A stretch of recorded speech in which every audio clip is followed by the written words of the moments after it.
Hello, hello, hello. Welcome back to the channel. I'm Captain Quasar, and welcome back for another unofficial H3 waiting room. I have a few videos to watch today, a few little uh I don't know, critiques of the content cop, and then also the response from Frogan. Um I know they're not going to get to it on the stream today.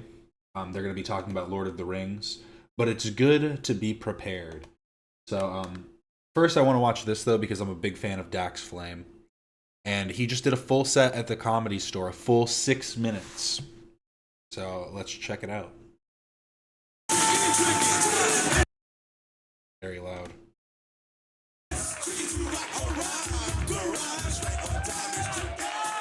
Hey everyone, I hope you're doing awesome. Y'all are amazing. Clap your hands if you like the Bad Friends. I can't hear you. Perfect, awesome. So I love going to the aquarium. My favorite thing is always just looking at all the jellyfish, but I always just wish there was some peanut butter fish as well. I recently went through a breakup. Not my fault, I promise. But basically, she used to get headaches all the time, and she'd get really mad at me because I'd be like, don't worry, it's only in your head. And then she'd be like, no, I really have a headache. And I'd be like, no, literally, it's just in your head. So I was at the grocery store yesterday, and I saw this elderly lady reaching for a can on the top shelf, and she just looked like some kind of human. It's happening she indeed. was just like leaning and stretching, and so I was like, hey, could I help you with that? And she was like, young man, you know what? I'm just like not trying to get the can. I'm trying to get a better view of the store's Wi-Fi signal. Like maybe it's like some kind of weird altitude sickness thing. And I was like, I have no clue what she was talking about, but I was like, I'm just gonna help her anyways. So then I start climbing up the shelves, and then I'm up there, and I'm like grabbing the can and just holding it above my head like it's the Holy Grail or something. And then I'm like, I know it has nothing to do with the store's Wi-Fi, but then just to make her happy, I'm like, hang on, let me just do a signal strength test. Honestly, I've seen Dax's earlier work, his earlier comedic timing. And he seems to have built it up quite a bit. Honestly, I'm pretty sure these are the same jokes I heard him tell before when he did like his first comedy set or whatever. But I feel like his timing and delivery is getting better each time he does it. He's the next Norm Macdonald.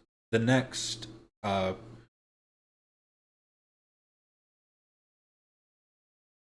just trying to think of he's the next Gilbert Gottfried.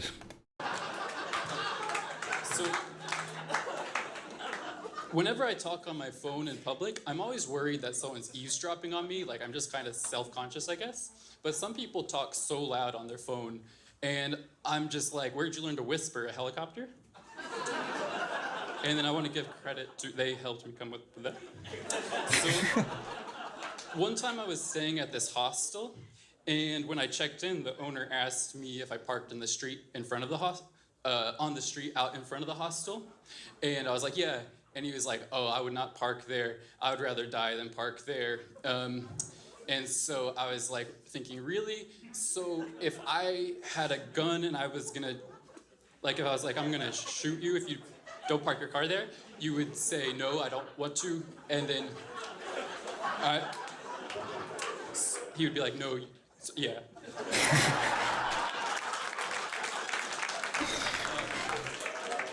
Thank you. But sometimes they just work better if you... Because I don't even know where he was going with that joke. I don't know what the punchline was supposed to be. Clap your hands if you're ready to have some fun. So, I've always wanted to be that cool, smooth talking. Isn't this the wearing my Superman costume to school guy? Guy who just walks into the room and everyone notices. But instead, I'm the guy who walks in, trips over the carpet, spills his drink, and makes it all worse by saying, Yeah, I meant to do that. Video games are so fun, but I just don't want to play them too much because I have like an addictive personality, so I don't want to like get addicted to them. Fair enough. How are you doing? Some crowd work. We love it. I keep seeing That was driving it. cars everywhere without like a driver in them. I think the brand is called Waymo. I'd feel way more safe if they weren't on the road.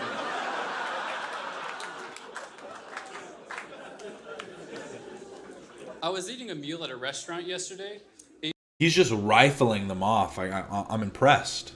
Truly, next level stuff. And in the middle, I gotta be honest, writing actual jokes is harder than like coming up with a funny story or something. Like he's actually doing like setup punchline, and I respect that more. of a bite, the waiter says, like, how's that taste? And I was just thinking, geez, man, please just let me eat in peace. Like, I didn't say that, but I was thinking that. And I was like, you know, I don't come into your house when you're having sex with your wife and ask how you'd like it if I fucked her. Sweet baby that's angel not my Dax. standard type of joke, but the bad friends Andrew and Bobby like helped me come up with that when I went on. Oh, of course they did. Freezers are so funny to me. Like, something about them just makes me laugh. It's kind of like a time machine for food. Like, if you put the food in there, the food would probably be thinking a month later if you pull it out. Is it the same day? Like, did I just step into a time machine? And I also don't understand how freezers work.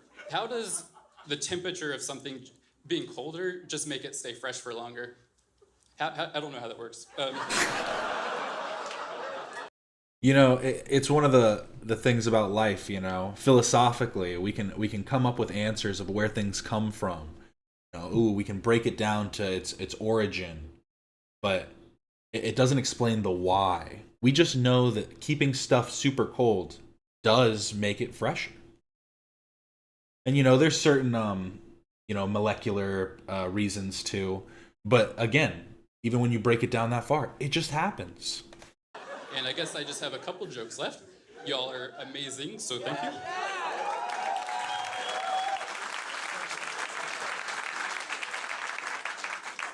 I feel like everyone has that one friend who just can't walk straight.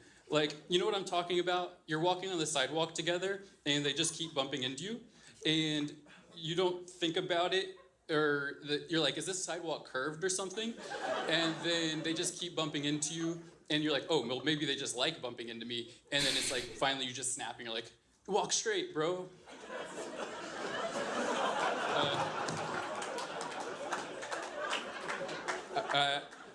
I have tinnitus, where your ears are always ringing, and Me too. I also have no sense of smell. Me too. Because I lost it from COVID a couple years ago. Who else? Anyone else? I just have really bad sinuses. Woo! Well, I wrote these really fast, so I didn't have like a joke for that, I guess. A watch pot never boils. Well, actually it does. It just seems like it doesn't. If you're watching it, it just seems like it takes a lot longer. Okay, awesome. Y'all are awesome.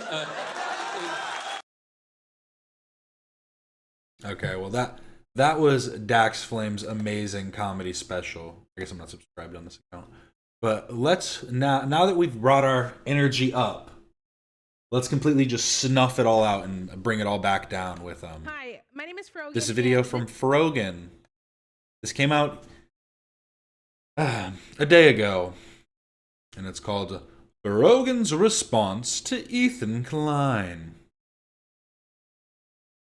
She's got little chapters here. It's 12 minutes. We don't need chapters. But let's just get straight into it.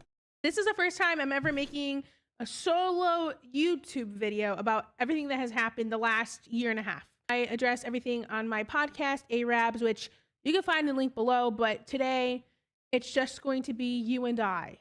I think the content cop was great. You know, I feel like Ian approached it in a way. You were a part of it. I'd kind of hope that you're not someone who's like, that video was shit. It'd go against like the whole being in the video thing. But okay. Way that nobody else does. he approached it with empathy, and it was supposed to make people feel bad for Ethan. One of the main things It was supposed to make people feel bad for Ethan by saying that he's attacking everybody. By saying that he's the one who's like deranged and going after people for no reason. That was supposed to make people feel bad for him. Maybe she means like in a sad way, like, oh. things, especially as content creators, people tend to dehumanize us and forget that we're living normal people just like you. So obviously, with so much pressure on the internet, both on myself, and I'm sure Ethan can relate to this too, it's fucking hell. It's hard to manage. It's hard to deal with. So I feel like Ian approached it in a way that was more so holding a friend accountable and in a softer way, and wanted to generate empathy for Ethan. Other people don't do that. And I've even said this before. I feel like we need to stick to the basics as to why Ethan Klein deserves to be criticized, and that is for being pro-Israel and trying to Just wait. platform pro-Palestinian content. Okay, so they've been saying that you're trying to silence pro-Palestinian activists. That's like a dumb point. But just saying like not even saying like, oh, you're a Zionist, like colonial, like not even saying you support the genocide, not even saying you support this, just saying because you support Israel at all. Okay. And creators. I think it's insane to involve his children and anybody else that really doesn't deserve the criticism. I think he deserves a criticism. Content creators. Wait. I throw Israel and trying to deplatform pro-Palestinian content creators. I think it's insane to involve his children and anybody else that really doesn't deserve the criticism. I think Hila deserves the criticism as well too, because she says some batshit crazy things on the podcast as well. Are you going to give a clip or a reason for that? And I've said this and I'll say it again. If you're spewing pro-Israel propaganda, I'm going to call you out about it. Call it out. Show it. Don't just say it. Don't just say that it's happening. I received a text asking to say something nice about Ethan, and to be honest, I thought about it long and hard because I was like, this man does not deserve anything nice from me. But I said, you know what? I'm going to do it. Maybe it'll give me some closure. So I wrote a letter to Ethan, and I read it off, and Idubbbz put it in the video, and this was Ethan's reaction to the video. I bet you would. I made, it's kind of a joke because I know not everybody can easily articulate their thoughts like in a video, but the fact that you're reading something instead of just speaking from the heart means it feels a little less genuine, I have to be honest. No, yeah, she actually called Hila out by name. I'm surprised.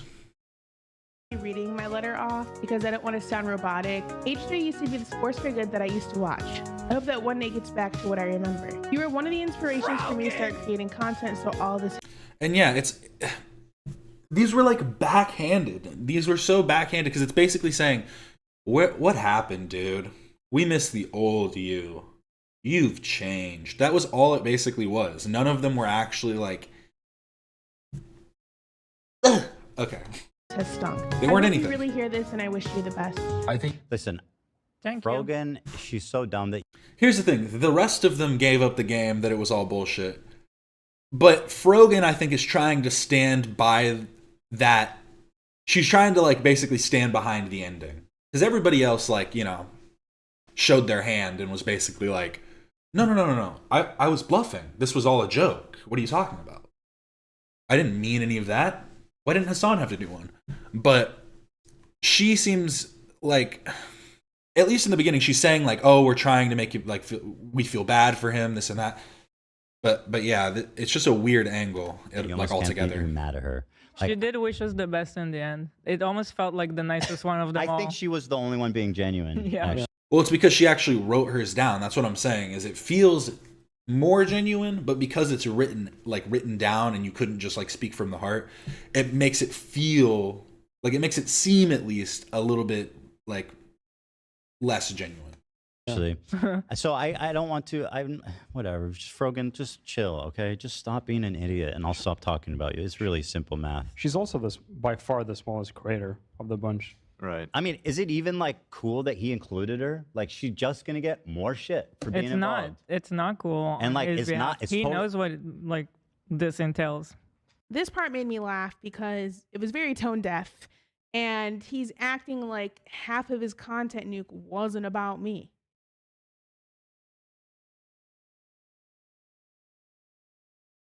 Slow your roll. Don't get too big for your britches now. You were talked about in it.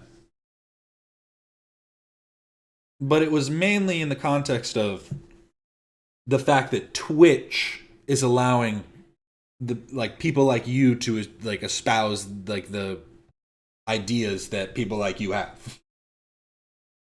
And I mean people like you as in people that are dumb and believe terrorism is at least kind of okay on some level.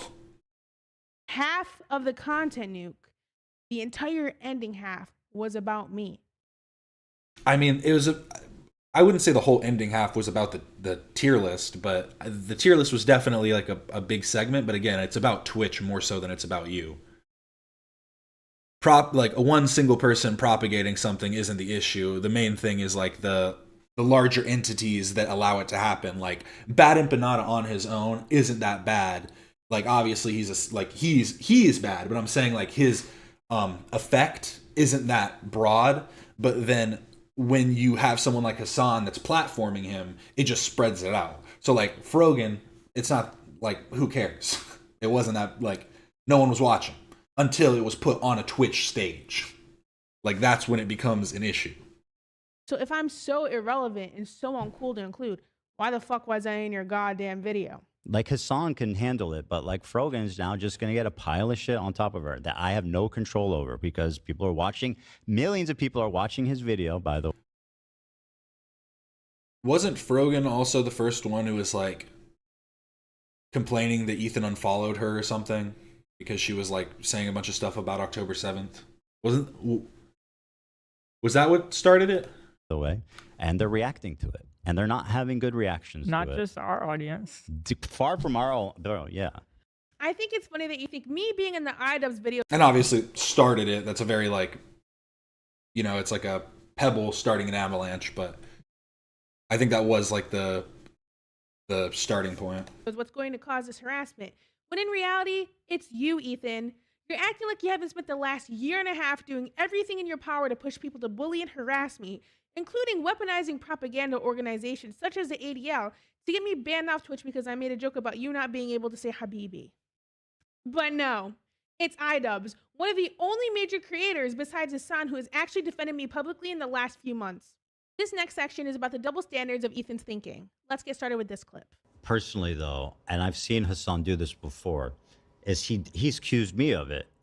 He goes, "Oh, you just hate Muslims." It's like, bro, can you actually please just respond to a real argument? Like, please, bro. He just like you can't just sweep everything. Okay, wait. So she is playing clips. So earlier when she said that they're spreading, Israel propaganda or whatever, she could have added a clip in there, but she just didn't. So Away by saying that it's just not right. But sorry, I need to He's go accused me of it.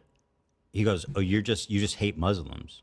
It's like, bro, can you actually please just respond to a real argument? Like, please, bro.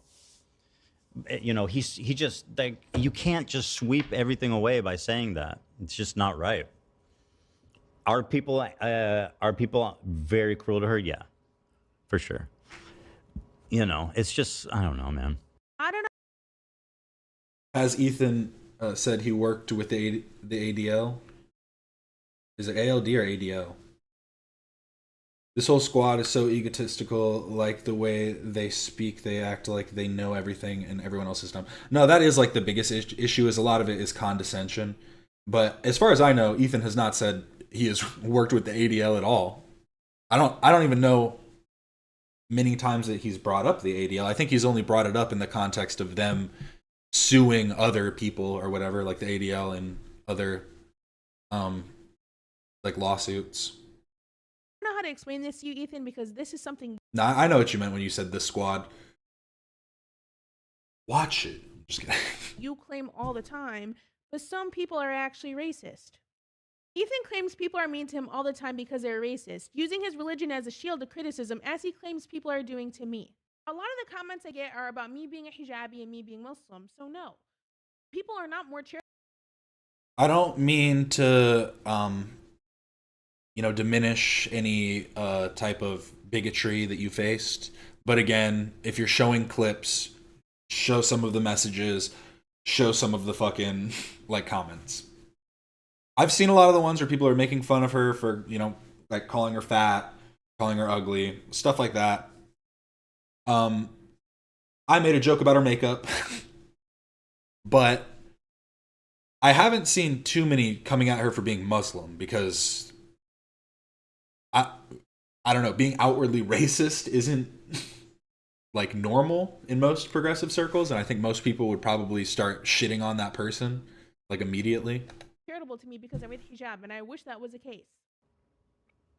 I have never. They accuse me of doing it. They go, "Oh, Ethan's just targeting Arab and Muslim creators." It's like I have never one time mentioned her hijabi or brought anyone's fucking identity into my criticism of them. You haven't said anything about me being Muslim directly, but your ideas about Muslims are pretty. Why do they add these parts? Do they think like these parts are like, boom, I'm calling it out, that way they can't say that I'm ignoring it? See, you've never said that I was Muslim, but I said that. I said that you never said anything about me being Muslim. Well, you pointed out that he's bad purely for supporting Israel at all. Not the government, not what they're doing, militarily. Just supporting Israel at all is a bad thing. And I don't know. Obvious from what you say. Here are a few of many examples. Why don't you just make it easier? Why don't you just fly to I shit on her takes, and one of those takes is I think she's bad at doing her makeup. Not like terrible at doing makeup, but I don't think the makeup she does is what she should do for her facial structure. My personal opinion. And who am I to speak? All I've said is that she looks like a character off of Mrs. Spider's Sunny Patch Friends. But that's, again, just my opinion. No. People are not more charitable to me because I wear the hijab, and I wish that was the case. I have never. They accuse me of doing it. They go, "Oh, Ethan's just targeting Arab and Muslim creators." It's like I have never one time mentioned her hijabi or brought anyone's fucking identity into my criticism of them. You haven't said anything about me being Muslim directly. Also, I don't know. Are reformed Muslims like a thing that where they still wear hijabs? Because is she like religiously Muslim? Because I just don't know. But I feel like a lot of these people are like reformed, culturally Muslim, culturally Christian, culturally Jewish. Like there's a lot of people like, in modern era that are like that. So but I do find it interesting that if she isn't religious, to wear the hijab, because a lot of Muslim women don't. But your ideas about Muslims are pretty. Especially as obvious an from what you American. say. But Here are a few of many examples. Why don't you just make it easier? Why in the don't you just audio, fly to I think that's as ISIS much as I can and boost do it. them a Let me know how favor that and just sounds. let them, just serve yourself on a platter for them because you deserve it. Like, I think. Wait, what? So are these examples of when Ethan was? Wait, what? Why don't you just make criticism of them? You haven't said anything about me being Muslim directly, but your ideas about Muslims are pretty obvious from what you say. Here are a few of many examples. Why don't you just make it easier? Why don't you just fly to ISIS and do them a favor and just let them, Does ISIS represent all Muslims?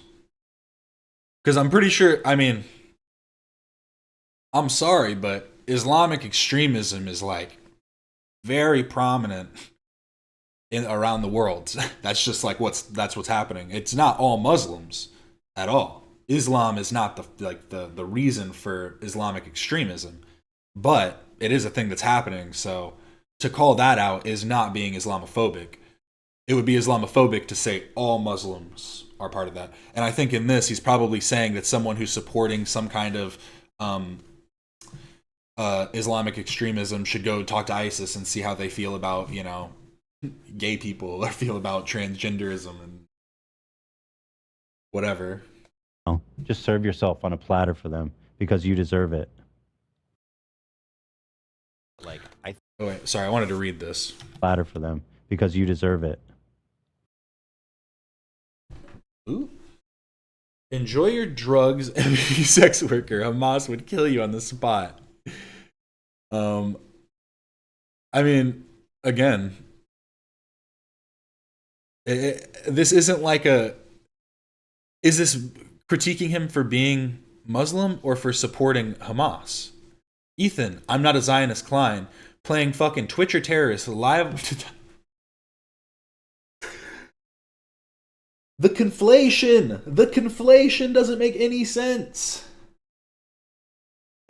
I'm just so confused. Him playing Twitch or terrorist is him being Islamophobic. Because people on Twitch are saying things that echo the same sentiments as terrorists that we can agree are terrorists. Like, go listen to, like, people say, oh, we don't know if Osama bin Laden's letter was actually written by him. Why don't you go listen to him talk about how they declared jihad on all of America, and that if American citizens are inside of like Middle Eastern countries, they're going to kill them anyways, and that they're all like going to be part of it, like all targets. It's just so dumb. Like, I think per capita, a lot of the weird fucking terrorism and crimes and shit, I mean, there's definitely some strong thread of violence through the Muslim community, or Arab Muslims to be more specific. The next thing I want to bring up are the double standards both Ethan and Gila have for themselves. Let's get started with this clip. We misspoke. It didn't sound good. We immediately... I have to say, thank you for telling me to turn her audio up, because honestly, she did not... I know it's her first YouTube video, but the audio, like, jumps around from her speaking to the clips. corrected ourselves. You know, that's how mature people do. That's how how you're supposed to handle yourself, isn't it? Like, what more do you want me to do? I have no problem apologizing and admitting and whatever is needed when things happen. This was in response to people bringing up how Gila said Yoav Gallant was a great guy, even though he's literally a war criminal and pro-genocide. I'm a live streamer as well. I know being live for hours and hours on end, you can misspeak, and that is exactly what happened whenever I said the thing about the U.S. military. I said it in a way in which I didn't mean, and I also clarified it on Twitter by saying, the U.S. military has conducted some of the most horrific crimes against humanity in the modern era in countries such as Iraq, Afghanistan, Syria, Lebanon, and Palestine. My anger is directed at individuals who are currently championing these war crimes as if they liberated my people. So again, this is doubling down. It's horrific and disgusting. The beginning of the clip was worded poorly, and I do apologize for that. So that's the apology. This beginning part is doubling down that I might have worded it poorly, but I still think that it's true. For the people that, if you feel bad about it, if you actually have PTSD, I hope you don't. But if you feel good about it, then I hope you get PTSD. Like, it's just so... For that. I go on to clarify in the clip that I do not mean all military, but specifically those with no remorse. What I said again, this is a doubling down. You left in this one part. This isn't an apology. It was worded poorly. I do apologize for wording it poorly, but I go on to clarify that I don't mean everybody. Was out of frustration as they are currently bombing my family in the name of liberation. I realize that wishing people harm isn't the best way to talk about these issues, and that I could have talked about these topics in a more sensitive way. And like I said, it's not the worst apology, but it's not an apology. I feel like it's like what would Dr. Honda give this? My guess is like a C. That's what I'd say. And like I said initially, I'm not granted that charitability at all. Oh, I brother. want to explain it because people bring it up nonstop. I apologize for it right away. When Ethan made a video to address this on his Ethan Klein channel, I Next day, I think made it a was. quick appearance in that video. See, this is the difference. Is you're saying that no, I didn't mean all of soldiers should get PTSD. I only meant some of them should get PTSD. Ela's saying, I said he was a good guy, but what I meant was he was a good guy in this instance because he wanted to end the war. Or he wanted to bring an end to the war, whatever that means. Just to say, I'm sorry, I misspoke. I shouldn't have called him a really good guy. Like, I don't know why I said it. Yeah, I said I hope you get PTSD, but I should have said I hope some of you get PTSD. Like that's kind of what she's saying. Yeah, C minus D tier. That's definitely where we're at. Yeah, she never said. Yeah, that's the thing. She never said she was wrong. She's doubling down and saying she just worded it poorly. That's not an apology. You're totally right. And welcome in H3 last week. I actually have one of your videos in here. I wanted to give you a little shout out because I like the content. Like that. What more do you want from me? I did the same exact thing. Now we're moving on to the infamous button. So during the react to the content cop, AB started talking and the button was pushed. Here's the clip. Authorities block healthcare to Gaza. Again, I'm not. Do you think that I'm talking about I'm sorry, but her little smirk she did, Here's the clip. authorities pretty good. Little anime smirk. block healthcare to Gaza? Again, I'm not. Do you think that I'm talking about walking around Gaza? When I say how great multicultural it is, We did never you defended think that? how Israel attacked Gaza since October 7th. Not even once. We never like I think that's the, co-signed what they did. is that not the point he's making though? What? That you're talking about how nice. I'm sorry, but when I did see this part in the podcast, I'm confused as to what AB meant here. Button Can was somebody explain it to Here's me the what clip. AB's trying to Authorities say? block healthcare to Gaza. Again, I'm not. Do you think that I'm talking about walking around Gaza? When I say how great multicultural it is, We did never you think defended that? how Israel attacked Gaza since October 7th. Not even once. We never I think that's the, co-signed what they did. is that not the point he's making though? What? That you're talking about how nice Israel is, but Israel proper is different from are- Gaza. Yeah, Right, no, but I at a understand. time, Millions like right now, say Muslims in I guess Israel. that's where the And I think who knows if it was a lie or not. It's all speculation when people like to go like, he's trying to silence them. He said that it was for, they accidentally let out something personal. I don't know if that's true or not. That's what they said. I'll take him at his word.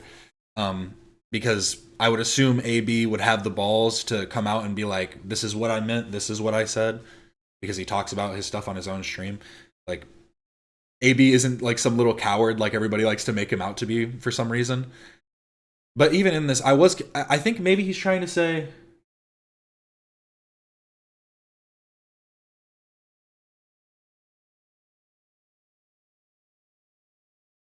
I think maybe AB was trying to say that what Ian is trying to say, that like maybe he's saying Ian's point is you want to show the good, like it's just like a dumb point though. Yeah, his point is you want to show the good side of Israel, but look at what Israel's doing terrible.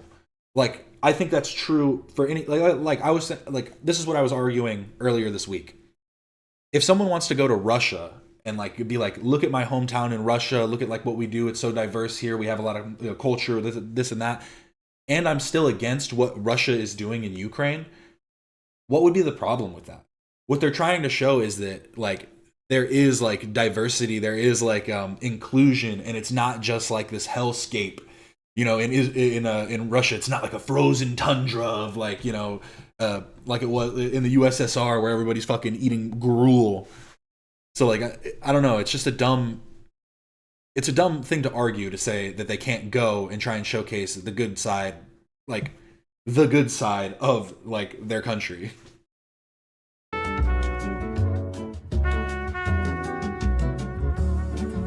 And that's the end of the clip because the button was pushed. Anytime any member of the crew gives Ethan any type of pushback, the button is pushed. And he wants to say that I'm surrounded by yes men and people can never criticize me, when he doesn't allow his staff. I'm sorry. Maybe Ethan did say that, But I feel like Ethan says that about Hassan. Frogan's really taken like all this personally. She's like, he was talking about me. That are part of the show to give him any critique or pushback whatsoever. During the live show today, some of the crew defended me, and I appreciate it so much. And during this episode, AB mentioned that the most recent time we talked, him and I had a disagreement. People are saying stop being friends with her. You guys don't know fucking shit. I have not talked to her in forever, and the last time we did talk, we had a disagreement. Like where is this coming from? Like I find this funny because I feel like she's gonna try and be like, me and AB are close. Me and AB are friends. Isn't AB saying here like we're not friends? We've talked like as creators. We've talked like at person to person, being like, hey, I support you as another creator. You're from Dearborn too.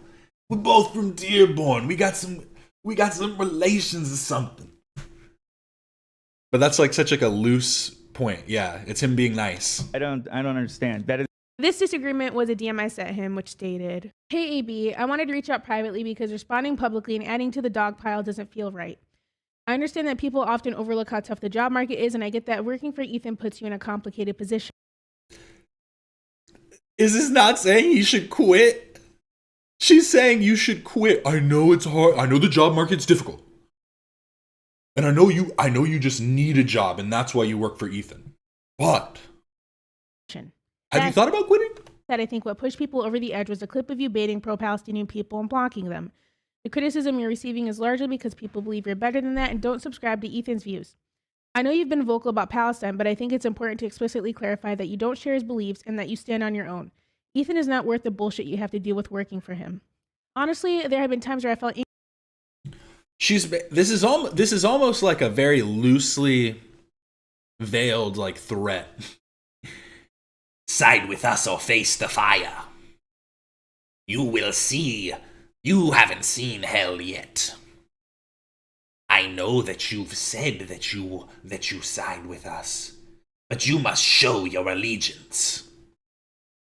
Anger towards you, but after some reflection, I wanted to approach you directly. I'm saying this as someone who was personally impacted by. There have been times where I felt anger toward you. Bro. Come on. We're just online. Yeah, it's backhanded advice. Ethan, and as a cousin. I hope you understand where I'm coming from. As a cousin. They related? AB didn't respond, and that's perfectly fine. I didn't expect him to. Maybe they're closer than I thought. They're cousins. Wanted to get my feelings out. Although AB and I haven't talked in a long time, he's still somebody I care about. You know what I mean? He's like a cousin. He's like a cousin, bro. Is it really because they're both from Dearborn? Is that actually what it is? Have that bond. We're both from Dearborn. So. Bro, oh my god. Oh my god. What the fuck? So it's like we're literally cousins. Not literally, but I don't know AB's motivations or what he feels because I'm on the outside at this point. I understand that feeling when you live in close-knit communities. I understand that Dearborn has a large Muslim population. But if you guys didn't know each other, that's not the case. If you didn't know each other in Dearborn, that's not how that works. You'd say that or like, oh yeah, I lived in a community where everybody knew each other. Everybody knows the brothers and the sisters and the moms and the dads. Everybody feels like family. We all feel like cousins. You're just from the same place. That means nothing. Point. And he was nice to you online. I am just giving my perspective from somebody on the outside. I will say the invalid points of criticism towards AB is trying to question him as an Arab, which is completely fucked up and wrong. Nobody should do that. It is valid to criticize him for still working for Ethan and being silent for as long as he was. Those are valid points of criticism. But don't try to take away his Arabness because you don't agree with him. Whenever AB started streaming on Twitch, I was the first person to raid him, and I even helped him whenever he asked me for advice on what to stream. AB has also helped me in many ways as well. The larger creator, Frogan, he couldn't go to his boss. The guy who has like 15 to 30K concurrent stream viewers. He couldn't go to ask him. He has to go to the Titan, Frogan. Even a long time ago, AB included me in an H3 episode talking about why people should visit Dearborn. Here's a screenshot. It's from like 2023, I believe. He was also super, super supportive whenever I was nominated and won the Streamer Award. Right, and the award goes to Chala, Chala. Frogan. You did it! You did it, sister! And to be quite honest, like watching this clip back made me really, really sad because Again, it's just like it's internet support. It's another creator that supported you online, and you actually are treating them like they're family. Remember when Ian was talking about, parasocial relationships? Remember? because of basically the outcome of what this has become. You know what I mean? And I have nothing but love for AB and Lena, and I wish them the best. And maybe in the future we can be friends again, to be honest. Before she moved out here, I remember. No, and exactly, Sonia. He is always talking about it on his stream, but what they want him to do is specifically go out there and say, "Hey, everybody, what's up? It's me, AB Starkiller. AB Starkiller Ayad. It's me. And I'm coming here today to let you know that my boss, Ethan Klein, is a Zionist genocidal baby killer. I do not support any of the IDF, the IOF propaganda that he spreads. It's all horrible, horrid stuff.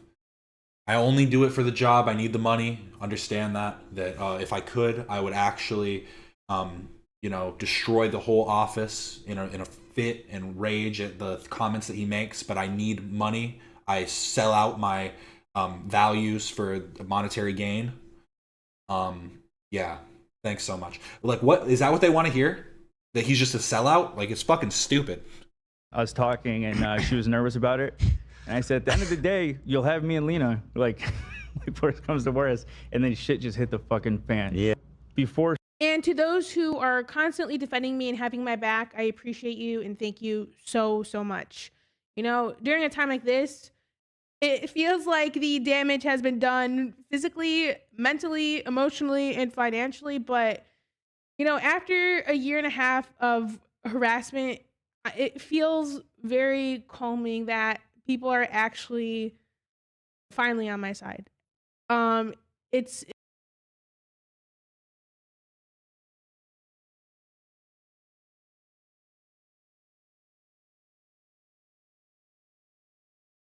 It's been a nightmare for me.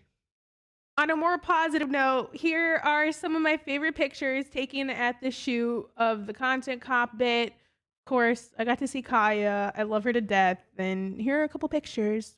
To Ethan, if you're watching this for some reason. I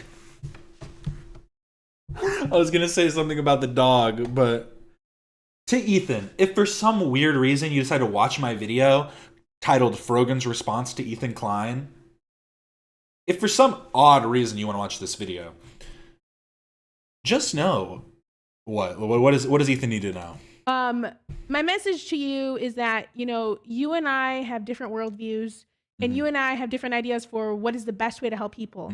And, you know, while I appreciate this, does yours involve murder and terrible things happening? Spirit of your advocacy, I think it's misguided. You know, after all of this, while I appreciate the spirit of your advocacy, you appreciate the spirit of his advocacy. That's weird, because honestly, I don't appreciate the spirit of Hamas's advocacy, you know, for the Palestinian cause. Why would you support someone that you think is a genocidal Zionist baby murdering, even in just support? Why would you be like, I love the passion? I think it's misguided. You know, after all of this, you've made my life hell. I will say that.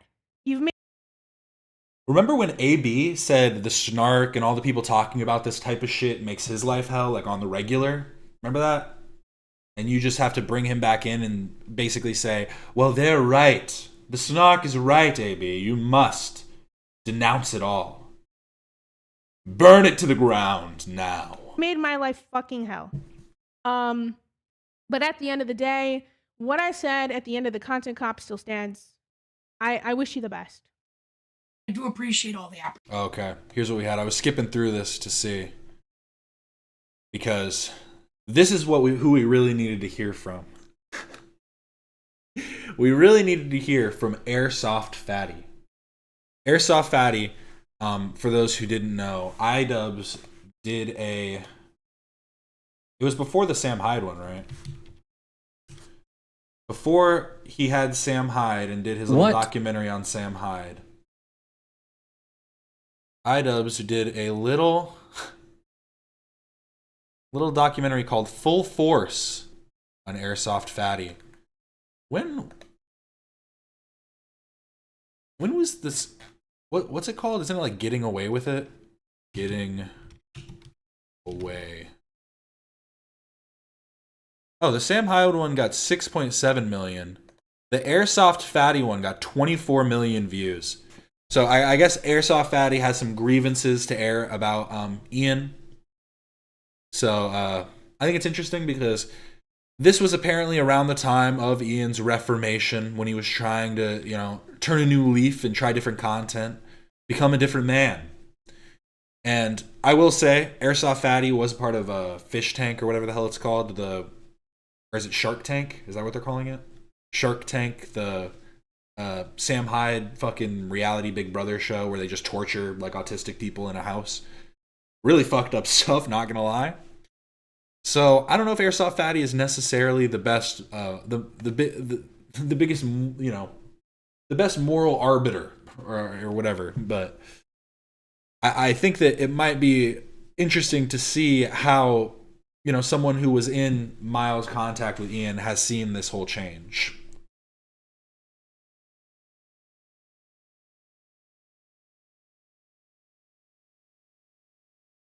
I love his name Christian? Christian's new haircut.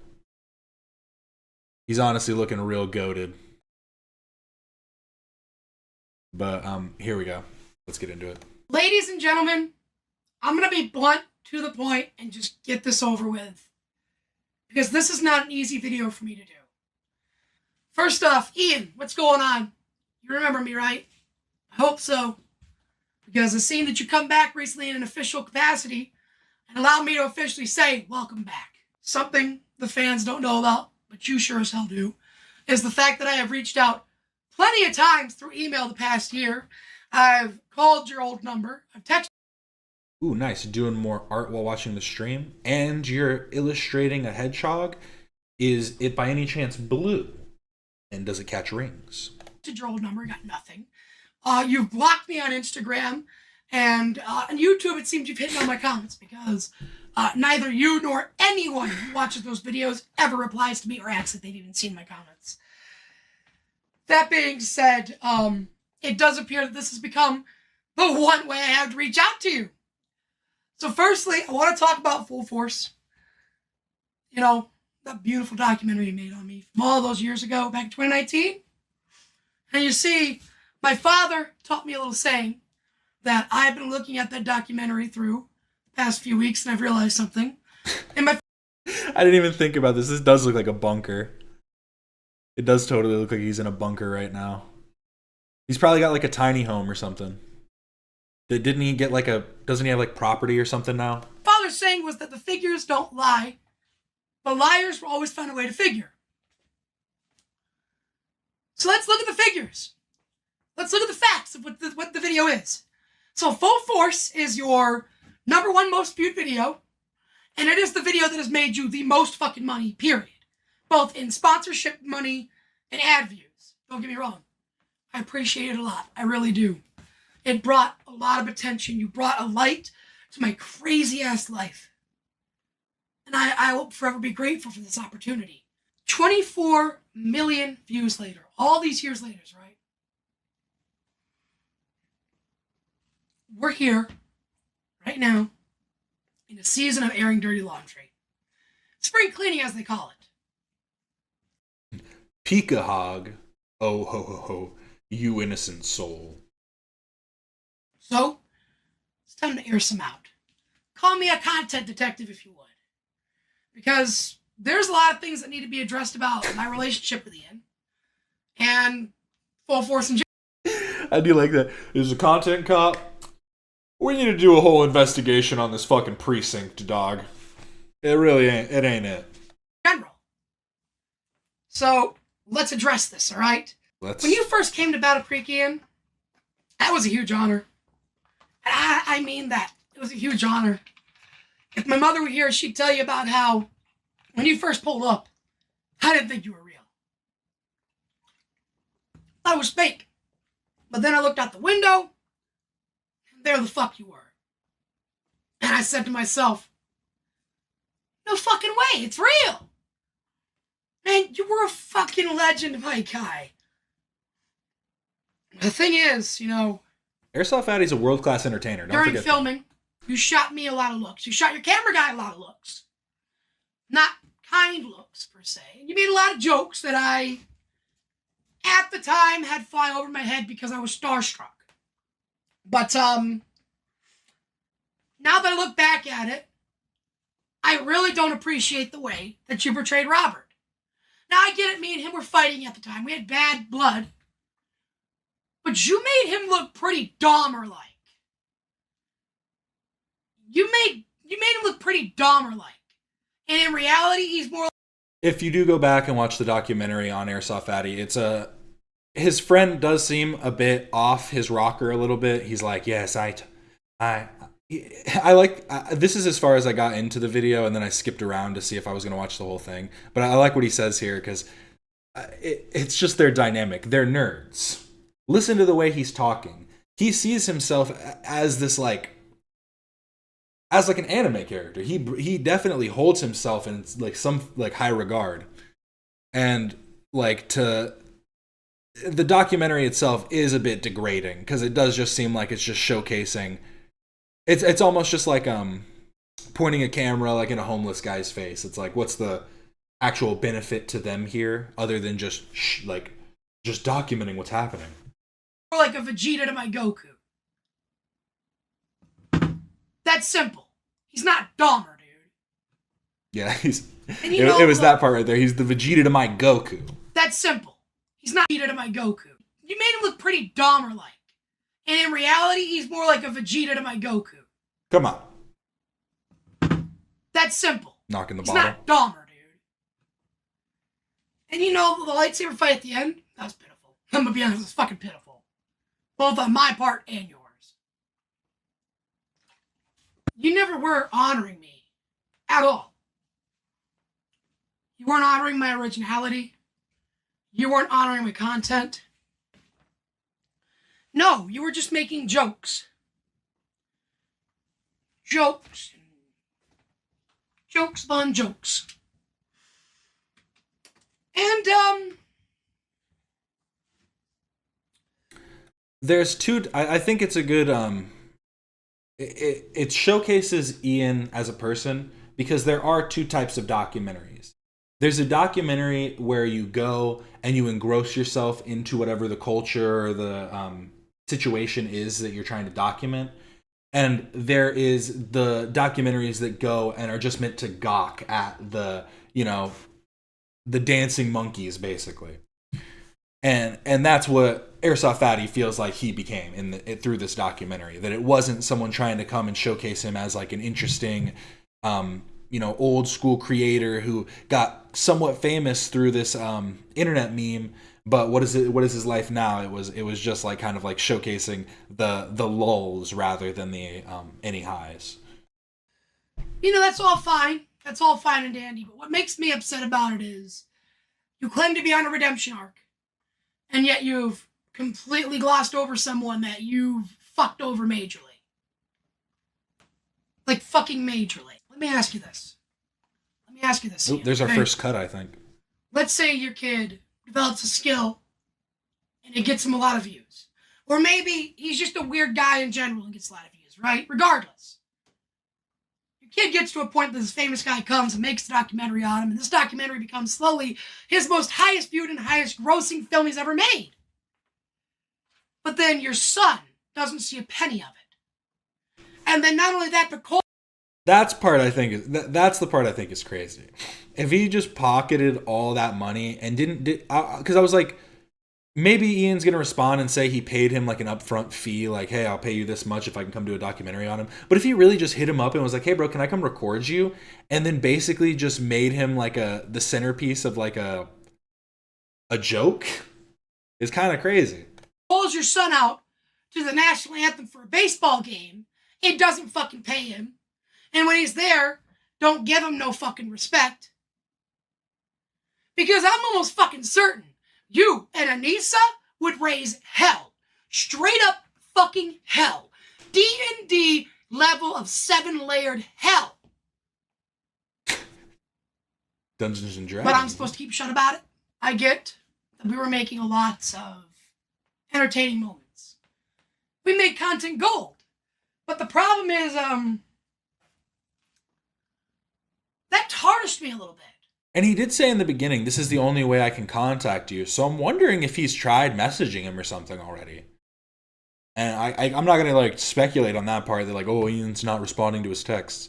But he did say that in the beginning, so I'm wondering. Like, badly. And you know, at first, it was life-changing. I started being able to pay bills with the money I made from YouTube. I started getting major views and everything else. But something that came with it was the fucking trolling. I have come to know that this internet has... Because, yeah, I'm glad he said that, because that could be an argument, too, saying, well, bro, I boosted you. You know you were a failing channel, and I boosted you up and made you popular again. But regardless, you should pay him for his time. And yeah, I know, I had to spend time to go do it. Yeah, it's your most viewed video. It's your most popular video. Give him a little something. I know the creator clashes didn't go so well, and you don't have a lot left, but give the man some chump change. But maybe it's fully age restricted or something. It's just it's fully demonetized. Fairly nasty people on it, okay? Because let me tell you something. But even so, okay, even if that's the case, let's go most generous view. It's completely demonetized. He hasn't made a penny off of it. He should still have articulated that to, I think his name's Chris. I don't want to keep calling him Airsoft Fatty. ASF. He should have been saying that to ASF. Something. I will give you a very good fucking example. And you're going to realize why I'm upset. Because while I'm dealing with all this, you're there cashing the checks and not even thinking to say hello. But the simple fact is, right, you make all this money off me. You got all that clout off me. And then you block me. You cut me off over nothing. Over a simple fucking what? I think he probably blocked him because he went on Fish Tank or whatever. That's crazy. That's what I'm trying to figure out. Communication skills, buddy. And this is the thing, like, I think everybody is, like, missing is, like, everybody's problem is everybody wants to do stuff, like, behind the scenes where they're going, like, I'm upset, but I'm not going to tell anybody. This thing has been bothering me for a long time. And even Airsoft Fatty waiting this long, maybe he shouldn't have waited until the content, because now it's just going to look like he's hopping on a trend. But these, like, grievances do seem somewhat genuine. And for him to, like, just outright block him without even, like, communicating with him first, like, hey, man, what the fuck? He trolled me. Sam Hyde trolled me. I didn't have a problem with him being a neo-Nazi and me going and making a documentary about him at that point, but he trolled me, and that makes him bad. They're like a potato. You don't communicate worth shit. And you know what gets to me the most is that documentary is some of the only footage I have left of my mother's own voice. How do you think that... This cat's going ape shit up here. That is sad, though. That I don't know why he doesn't have any videos of his own mom. He has a phone, but okay. That is sad. Feels. That's the one video on the internet, maybe out of 3, that has your mother's voice in it. And I don't have any private videos or anything. I have one photo album from their wedding. How do you think that fucking feels, man? You literally put me on a pedestal. You literally made like a Roman family. You were like, oh, baby boy born. We take him to woods. We put him on a pedestal and we leave him there for the wolves. But that's what you did. You took this infant Spartan and you said, here's your pedestal. There's a wolf there, wolf over there, wolf there. There's one over there just staring at me waiting me to leave. And I ain't gonna leave you no armor. I'm not gonna leave you no weapon. Bye-bye. And that's what you fucking did. You left me to the goddamn wolves. Here I am. Still here. Still walking, motherfucker. I just walked into your fucking camp. Fucking torn ass eye. Fucking carrying a wood spear. I'm ready to fight. I really do. I just wanted to legitimately ask, because I'm getting to a point now where I'm getting fucking emotional. I want to ask, was I ever legitimately interesting to you, Ian? Or was I another fucking joke of yours? Another goddamn video for you to make money off of.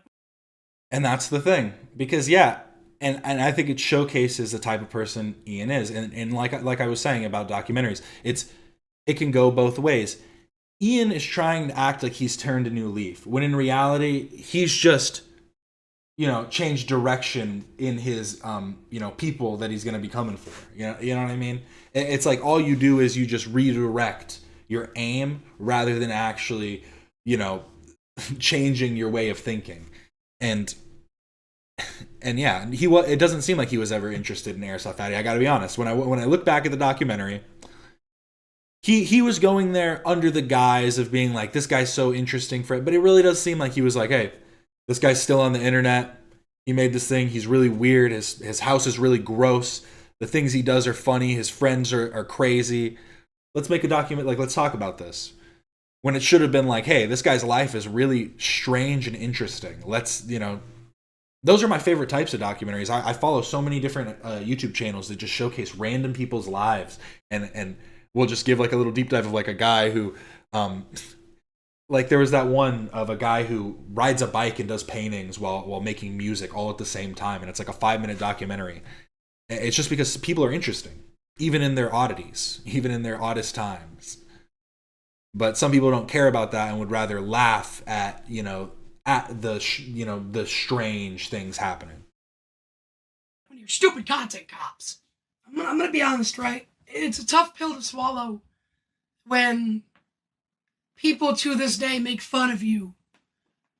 Because when you were a little kid, a little autistic kid, you broke down and turned to the one place you felt safe turning to.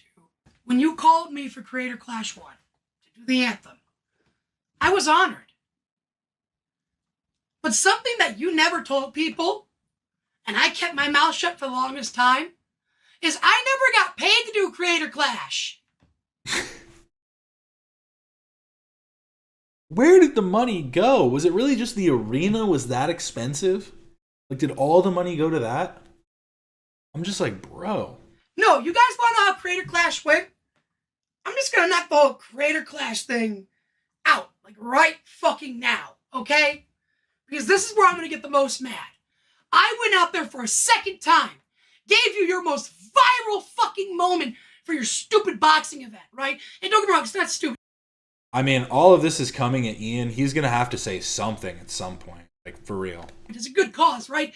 But the fact, I'm pissed, dude. I went there. I wasn't getting paid. You flew me out the night before. I didn't get checked into a hotel room till close to fucking midnight. The next morning, when I went to the event, I was supposed to have a spot I could go to where I could be alone because I don't do too good with large crowds. Where I could just go practice for a bit, get myself in the mood. And I got put in a little side room with the catering, with people coming in and out. I'm like nervous as shit. And it was so bad to a point when the arena manager came in to get something, and I was sat there kind of nervous. I remember those clips too. I can understand how somebody who has like social anxiety would get upset at that because, I mean, you just have to clarify. Like, yeah, there's backstage. Yeah, there's going to be a backstage. You have to clarify, like, yeah, it's going to be a backstage with all of the other creators and their entourages. Like, yeah, if he's an individual by himself, and yeah. Nervous. I didn't like people just walking in on me like that. It's And it's just like it's the main critique I feel like everyone's had with Ian throughout this entire things is Idubbbz does not communicate. He doesn't communicate well in the video. It was terrible. Every point that he made just seemed disjointed, and he doesn't like reach out or communicate properly when talking to people. He basically told Ethan, "Oh, you feel bad about what people are saying? Well, maybe they have a point. Can we call? Have you ever thought that maybe they're right? Let's talk on the phone." And then he blocked Airsoft Fatty after fucking having him come and sing the national anthem. Like, you can't. But that's the thing, is for Ian, it's all transactional. These people do see it as like a small like relationship in some way. You know what I mean? Like, oh, he's coming. He did this documentary on me. He's asking me to do this for him now. He must really like me. He must really think that we're like, you know, somewhat cool. But Ian really does just see it as like, oh, what? We're all just different. We're all just creators. We're all just making content. Like, it's not Hollywood, dog. Some people have those like empires that they're building. They're the Mr. Beasts. But for the most part, like, people like the human interaction element of YouTube, both in like creator to creator and creator to like to fan. Like, people like are watching Idubbbz and going, this feels like disingenuous. This doesn't feel like you're being real to us. And it's sad. It's sad, really. One thing to know you're going on stage and know you're going to do it. It's another thing we just randomly have people walk in. He came up to me, and what's the first thing he says to me? Hey, man, I'm a veteran, and, you know, I just want to make sure you're not about to go out there and fuck this all up, right? Like, you're not about to go out there and wreck this thing, are you? Oh, fuck yeah! That's what I want to fucking hear before I perform. Oh, and what's fucking better? I got one sentence with you the whole fucking trip. The guy who brought me out to do it said one sentence to me the entire time.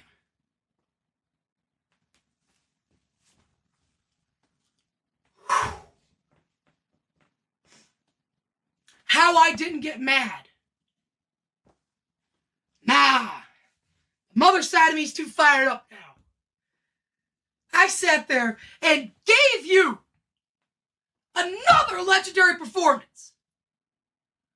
And again, what was I left with? Nothing. I didn't get paid. I didn't get no fucking sponsorship. And don't get me wrong, I was happy to do it unpaid because it was for a good cause. But I was expecting to at least be able to hang with you at some point before the fight. And honestly, again, it just takes communication. He should have been texting him and be like, or when they talked, been like, hey, bro, I'm sorry I haven't been able to chat with you. Like, I've been really busy. You know, I've been setting this whole thing up. Even if you're not going to see him again, I don't even know, man. Why don't you just be like, here, I have to go do this right now. Why don't we walk and talk? You can come with me. You see, like, maybe if he seems overwhelmed or whatever, too, like, try and read the situation. Or get more than just a sentence. Or maybe have you say something like, hey, good luck, like I did to you during the one little sentence exchange we had. I said to you, yeah, good luck out there, man. I hope you do good, man. You're doing something good here. Kiss your fucking ass. Wait, was the sentence not even from Ian? Was it from... Is he saying that he just said something to Ian and Ian was just kind of like, oh, thanks. Oh, yeah, thanks. You don't seem to understand, Ian, that every time you've caused drama for yourself, in some capacity, it's always trickled down to me. You made that content cop. I think we have to remember, right? Even when you do something for charity, there's that underlying thing. If some people do stuff for charity to be the person who did it for charity, you know what I mean? It's like you want to look like you're more like morally like righteous. You're like, oh, I'm doing the right thing. I'm doing things for a good cause. But it was me that did it. Remember, it was me. Don't think about creator clash. Think about Idubbbz's creator clash. It was me, Idubbbz, that set it on, like set it up. It's not just creator clash. It's Idubbbz made creator clash. Remember, always put my name in there. Talk about me. I'm not saying that's how he acts, but I'm just saying that it's clear that he has ulterior motives in everything that he does. And a lot of people are mentioning to me, I couldn't escape it. I never could have. Oh, for anyone who is just stepping in and might be confused, Airsoft Fatty is a really old creator who got famous for making a funny video where he fell on the ground while fighting with lightsabers. And Ian Idubbbz made a documentary about him that's his most viewed video on Idubbbz's channel. And so he didn't get paid for it, didn't get paid to be a part of Creator Clash, hasn't really talked to Ian at all, and has been blocked by him for no reason. Well, the reason is because he's associated with Sam Hyde, which I can understand, but again, communication is key. Fucking gravity. And yet here I am, and I still stand. And you know what? Okay. I'm still standing, and I've slipped and tripped a bunch of times, fallen on my face a few times, but I'm still fucking standing. I'll unblock Bizu one day. We'll get there. I need to get it out of my system first. I need to calm down about that whole situation. Okay. Anyhow, this is kind of my first time addressing this in all a formal way, a more thought out and more actual, precise way. Ian, don't you think it's kind of weird, the position you put me in? It was solved by your boogeyman, Sam Hyde. Yeah, your Baba Yaga took care of me. The man that I should have been afraid of because of your experience with him. And honestly, this is the sad part, is I can say that I think Sam Hyde probably is a Nazi, or at least a Nazi sympathizer, with the fact that he helped fund getting a Nazi out of prison or whatever, like that whole thing. But beyond that, like, if you aren't a good person, you're gonna push people away. You're gonna push people into the arms of your adversaries. And like, I don't understand how people don't recognize that. When you act so like arrogant and like just dismissive and like, just, I'm not gonna say cruel, because that just seems like, but it on some level it feels intentional that he does all this stuff. And it's like, it's just so, I don't understand how people don't recognize that. That when you are a bad person, you're pushing people to you're pushing the people that you're talking to away from you and to the people you're against. And if those people are bad, then you're only making more of them. I don't know why Ian's so afraid of Sam Hyde. Like, the one thing I can appreciate from Ethan is I really do feel like if someone was going to like beat the shit out of Ethan in public, I feel like Ethan would take it.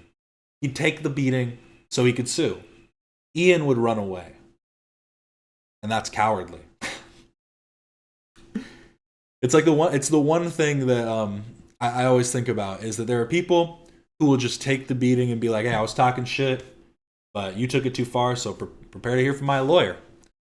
But then there are people like Ian who are going to run away from everything that they say, good or bad. He became my messiah, and he helped me. And that's your arch nemesis right there. And by the way, that wasn't even orchestrated. I didn't even realize that was the dude that was fucking with you. You know, my best friend B?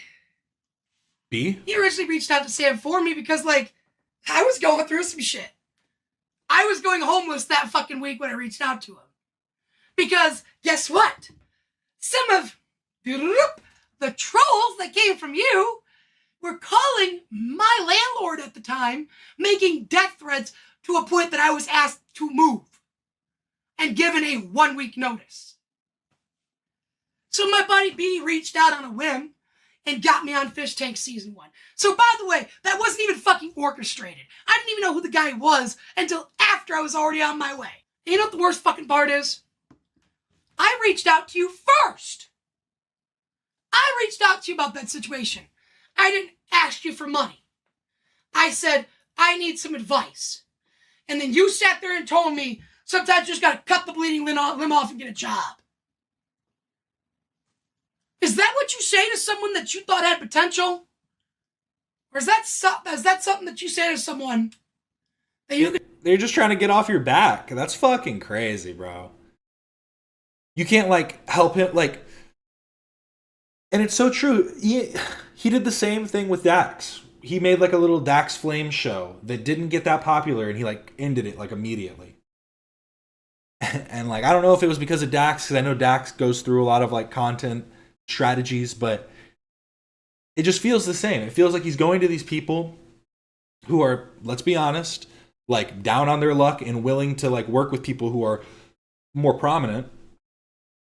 And then like when he realizes that it's not as advantageous as he would have hoped, he just like throws them to the curb. It's just fucking weird. Consider a waste. Answer me that, Ian. The very demon that haunted you.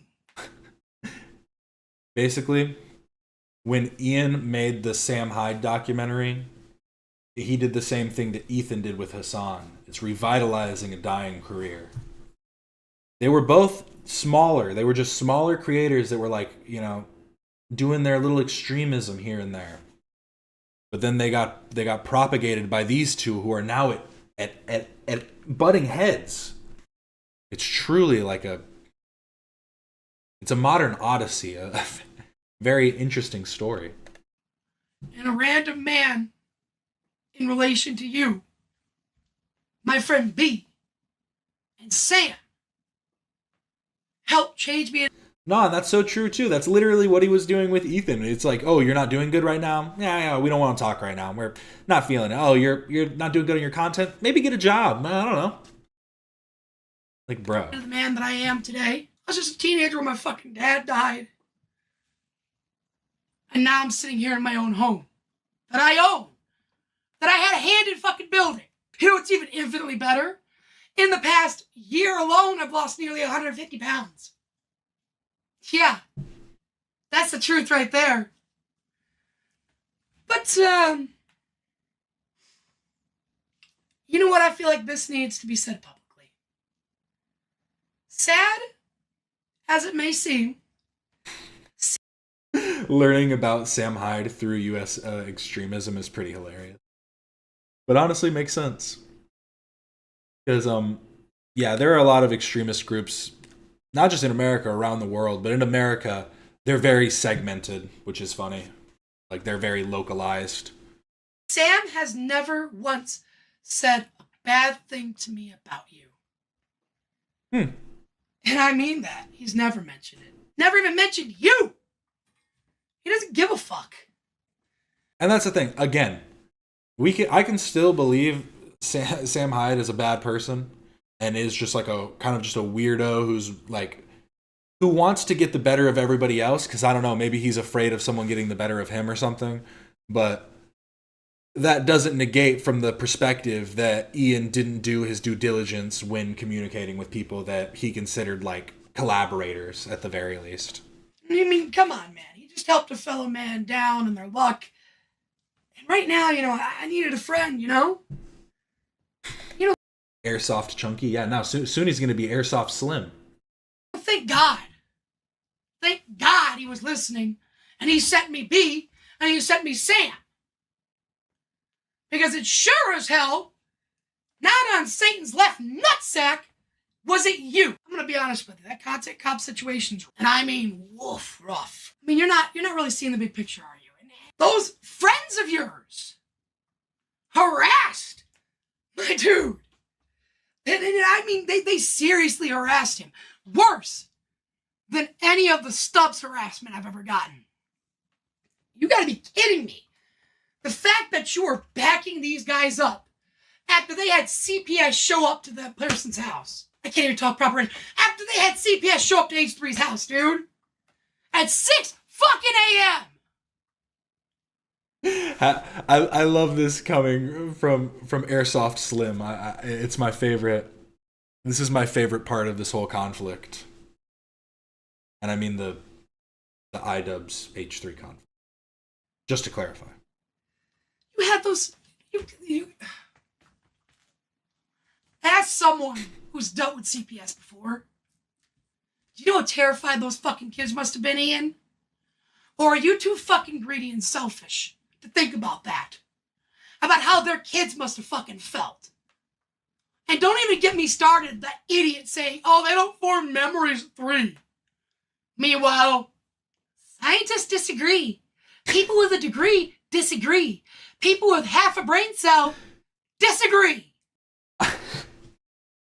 I don't mean to. This isn't like meant to denigrate Airsoft Fatty over here, but like when you got like basically a country bumpkin telling you this, like come on, man.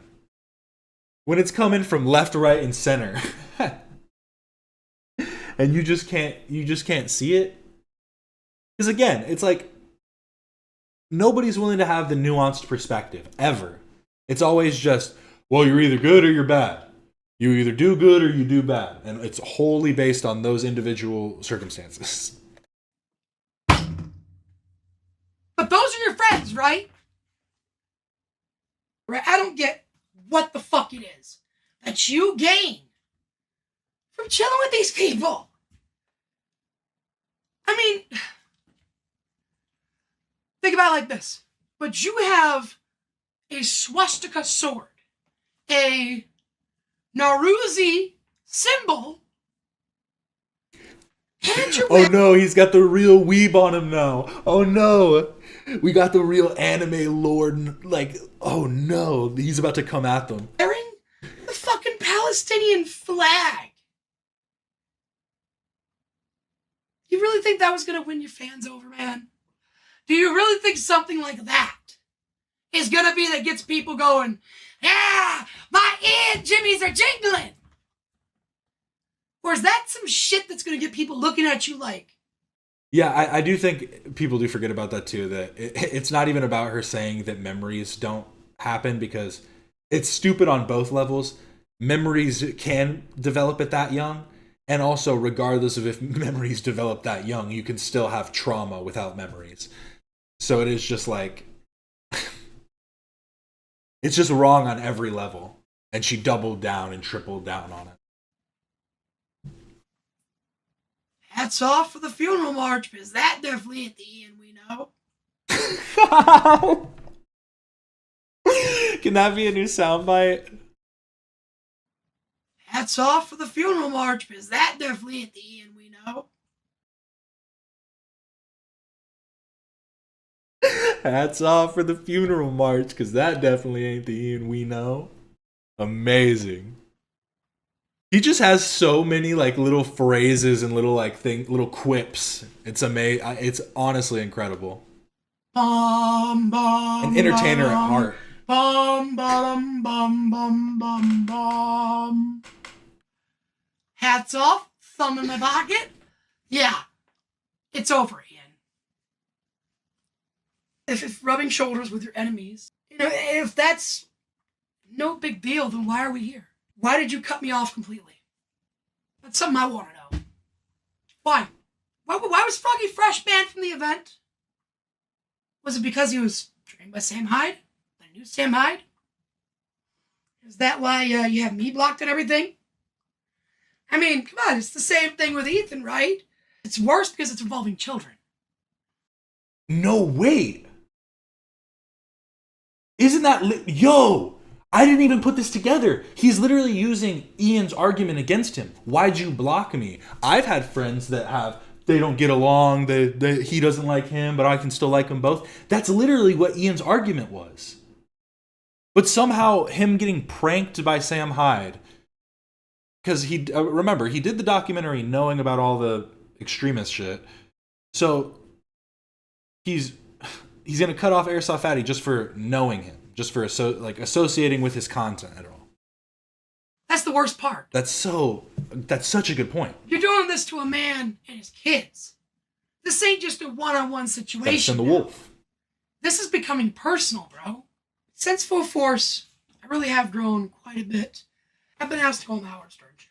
Wilson, I've met Kai Cenat. I was even on ESPN puking at the Nathan's hot dog eating contest. Formed of 5 different bowling lads, all right? Opened up for fucking Playboy Cardi. And of course, He opened up for Playboy Cardi. Let's go. At the same time, Travis Scott for Complex Con. And yet, I performed, I opened up for Shane Gillis for a sold-out show back when he was in Boston. Badlands Chugs fucking does regular work with me. I'm still uploading weekly to my channel. Still doing all this fucking work. Even when I'm a turtle with a shell that's had C4 put on it and exploded. I've started this weight loss journey. I've built a fucking home. I'm making strong friendships. And I've come to have a family now that I actually care about. A family that isn't going to turn their fucking back on me. Something you desperately need, and you ain't going to get like this. To be able to put my side of the story out there, how hard it is to find any semblance of normalcy in my life. Because that documentary has done so fucking much. I can't get a fucking 9 to 5 anymore.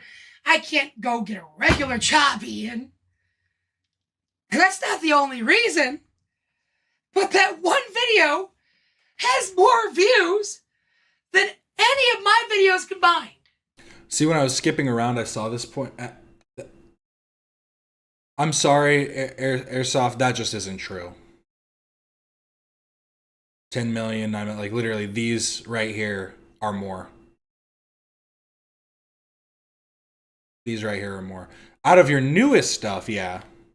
Out of all your new content, yeah, you're not making that much. But just keep on keeping on, man. It's going good. Look at this, 45K. Look at this. Full Force mini doc coming out the exact same time as this one. Yeah, his name is Christopher. But I did find that kind of be... does this negate from his whole argument? Has everything he said, is it all just untrue now? So, especially now that you're so PC and judgmental of your past, how come you won't address our friendship? How come you choose to run away from your biggest video subject that you've ever had? When your newest, biggest video ever could have literally been redeeming yourself by helping that subject turn things around. Where's my pat on the back? I want you to understand that I do appreciate all the opportunities that you've done. Because it's brought me to a point where I am today. But there are parts that still to this day feel unfair. Unfair. It causes me fucking pain. And it sucks. Because I've done all that for you, but you can't have one conversation with me. I respect you as a creator. You know what I'm saying? You can't not have respect for you. You're a legend. The name Idubbbz TV is always going to exist in some capacity. Whether it's a joke or something we take serious. There was a call between Nicholas Diorio and Harley, like Harley Morenstein from Epic Mealtime. I haven't heard about that. What's it called? And I'll look that up. I valued the friendship we had. I also need you to understand that every time you point a finger at someone, there are at least 100 fingers pointing right back at you. You know, how are you going to be so judgmental when, you know, you got yourself into situations like this and you've got them unsolved? I mean, come on. Do you believe in karma? Do you believe in redemption at all? Have you actually considered a redemption arc without coming back for me? And after all, you left me to the dust, man. You left me holding the bag. And the worst part is, that bag, to this date, is still empty. Just dust in the wind. So I'm reaching out today. Not with Hassan, crocodile tears, or some weird black guy in the background dancing with me.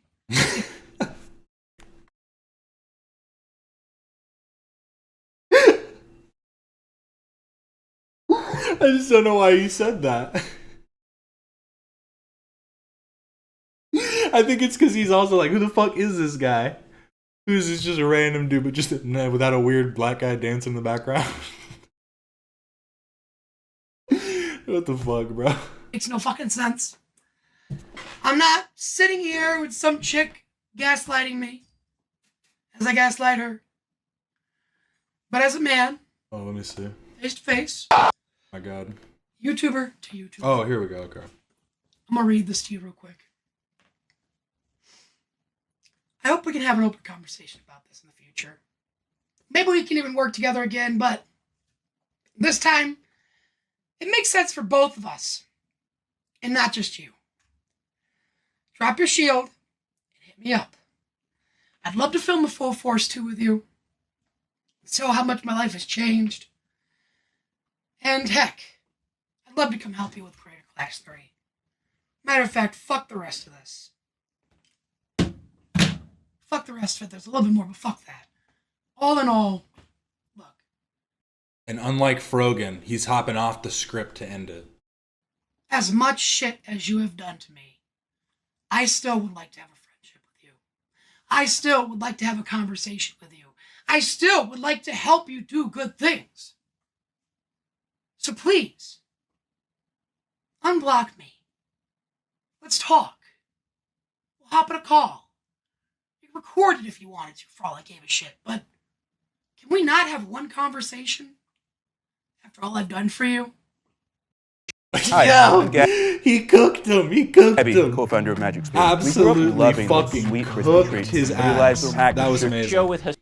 Okay, Ricky Berwick, the legend, did a whole expose. He just talked about the whole thing, but I don't want to watch it because it's 42 minutes and we've seen basically all of this stuff already. But I did want to show you the ending because it's. I feel like this is the most charitable to Ian response that I've seen. Never imagine. At least the old ones, he would stand on his business. This one is pathetic, dude. I cannot believe what a loser this scumbag is. Thank God this is over. Researching this made me even more retarded. This content cop was a content flop, and the internet agrees with me. It has more than 50% downvotes on YouTube. I don't know how he did it, but Ian somehow content copped himself. And although Ethan is a asshole, he for sure came out the winner of this. But that's what I think. Tell me your thoughts on this dumb saga in the comments below. And it gets worse for Ian. During the making of this video, Jake Paul announced that his next boxing event is the same day as Creator Clash 3. This really was just like the nail in the coffin, I think, for it. But like that's like the most charitable I think I've seen anyone beat Ian, of just like, hey, Ethan's an asshole, but bro, that sucked. But yeah, so we even got Ricky Berwick on our side. I don't know the full thing. I think he was basically just doing it for news and then just kind of gave his opinion. But I do want to give a little shout out here guys, let me to H3 last week. tell you about my comedy career, okay? Guys, pipe down, take a Viagra. Audio. He's in the And splash did you zone to know grab that the ball. Zach went to a meeting Last for night, premature you let the ejaculators? Rizzler talk. Stop throwing tomatoes! Whoa! If he Did you dies know, tomorrow, wait a minute. I didn't no, do shit. Do you know that Cam caught a... Got my eye on you, hon. Got my eye on you. And look at this Even guy. Livy Stand Dunn up. was getting Yeah. rizzed up by You Baby want a banana? Frog. These are called jokes, sir. I'm a comedian. Well, that's I will say H3 last week, you probably should have cut this around 20 seconds. Debatable. According to me. What are you doing? But there are just some Yesterday, I cheap played sound 1 bites. hour, 6 minutes, and 6 seconds of the Jimmy Lee Tomatoes video game. That thing is fun. But last week, I watched 13 hours, 12 minutes, and 29 seconds of H3 show, and I'm here to recap a very eventful week. I'm Madman, and this is H3 Last Week.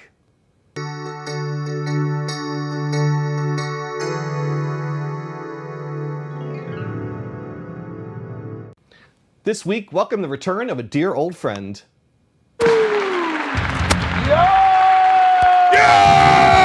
Oh my God, Ethan! Dude.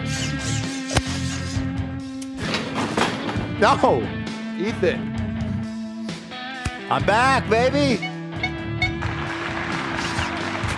That's right. That's right. Wait, what did you think I meant? I didn't plan on making a content cop on H3. It sounds very stupid even saying that. If I would imagine this in 2016, I would have been like, oh yeah, if I ever do that, it's gotta be because I lose the plot. Oh, right, that. Some breaking news. Your old friend Idubbbz just released a video. Yeah. It's about you. No, it's not. Yes, it is. Oh my God. So I will say I'm caught up. But if you are someone who works throughout the week, or you're doing, got something going on, or you might have missed an episode or two, and you feel like jumping in to watch a full episode, might be a lot when there's new episodes coming out. I feel like this is a great way to just get a short little recap, to know everything that's going on. I also do appreciate the fact that I feel like there are a lot of the people in this orbit, the people like, what you might want to call it. People like to talk about, oh, they're kids, they're all 15. All of Ethan's fans are 15. So it's good to see someone who's an adult, a real adult, doing something like this. But yes, go check out H3 last week. All great stuff. It's basically Philip DeFranco for just H3. Amazing. The vegan Dave's Hot Chicken was good. Hey, go try it out. The wig. I miss my old friend. I wonder if they're going to do the wig when Jeff eventually does come. They better, or I'll be mad. I'll be very upset. Dude, I'm 28. Hey. That's what I'm saying. Is like, it seems like the fan base really is like early 20s to like 50s. Like 50s, maybe even Nancy SoulCycle looks like she's in her 70s, 80s. But it's just so true. There's just so many people that are adults and just hiding behind, they're all little kids. It doesn't even make any sense. Little kids like brain rot content. They're not going to watch a 3-hour podcast. I did want to show this as well.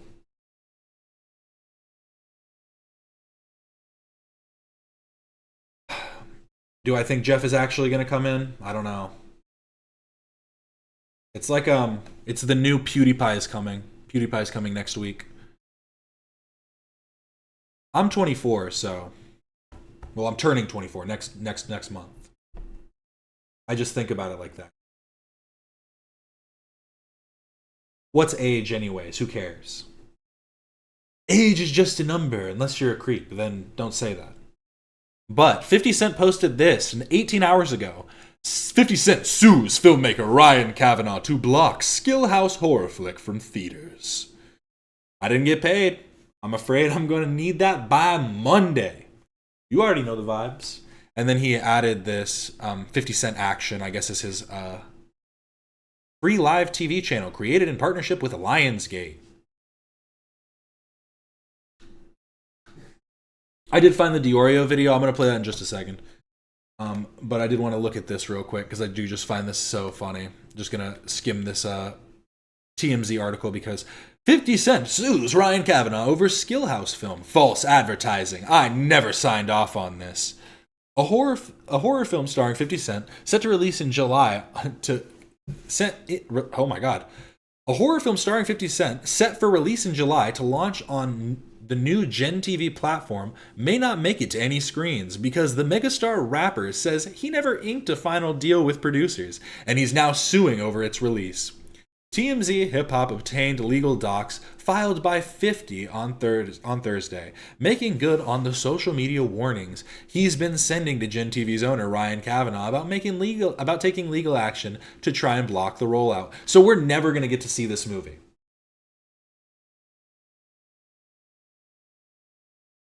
Let's do it. Let's make a movie and it'll be way more successful than this and we won't get sued by 50 Cent. We could probably even get him involved. He's that petty. He'd probably just say fuck it. For the lulz. It's not fraud. It's false I would call it false advertising.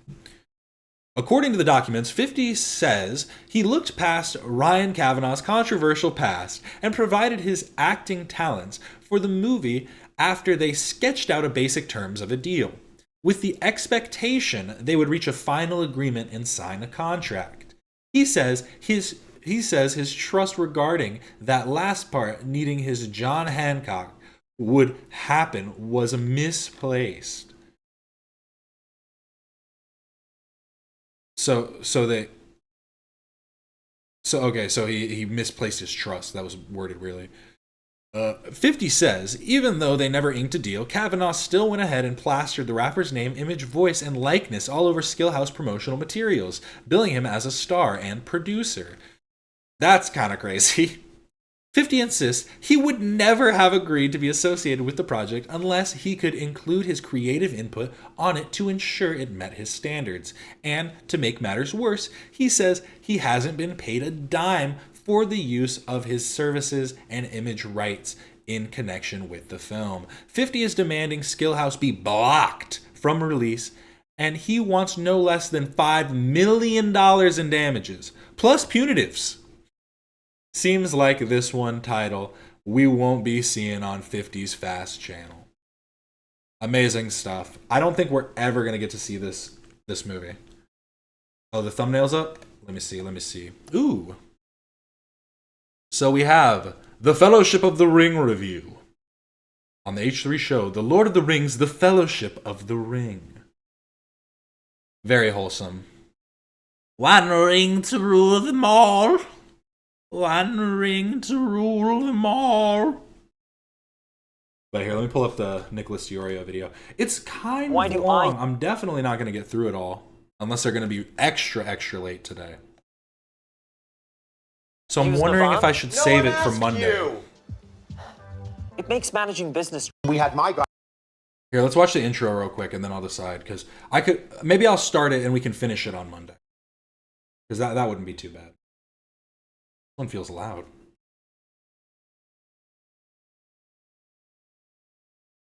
Why is Ethan not in it? Because Ethan isn't going to be in this episode. He hates The Lord of the Rings. He said, you know what I just realized? The movie's called The Lord of the Rings. But isn't it one ring to rule them all? Interesting. Go ham on Power Wash Simulator. Clean it all up. Oh, is it not the whole interview? Oh, okay. Okay, so Diorio talks. Okay, here we go. Thank you, Alex. Thank you.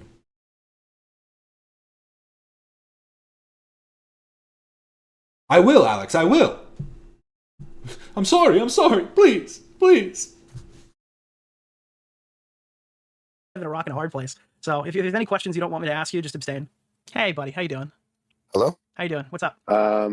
Crazy. Isn't this crazy? What do you mean by this specifically? Because it's been a long week. Again, I said this before you got here. I don't know if you heard just me. all things all mixed up. Nicholas, Yeah. the goat. Thank you for the $5. I don't want to put you in any weird positions right now with the stuff going on. So if you can't answer any questions or you don't want to answer any questions, I absolutely am okay with you abstaining. Okay, yeah, that's fine. No, I try and answer I've actually always tried to answer the best of my abilities. If I ever fuck up something, it's usually because I didn't know exactly what I was saying. Yeah. But when I said the fight of the night thing, I don't think I ever said fight of the night or however it was, but the first creator clash, we got the 20K stipend and that's what we got. And I fought with my contract a ton to have it changed, to have more. Because I just thought that, somewhere along the way, someone's making money here. And I didn't have a strong relationship at the time with Ian or anything.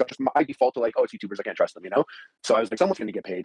The one thing that I had verbally was that whatever I get, everyone gets. Yeah. Or if someone's going to get more money, I get that too.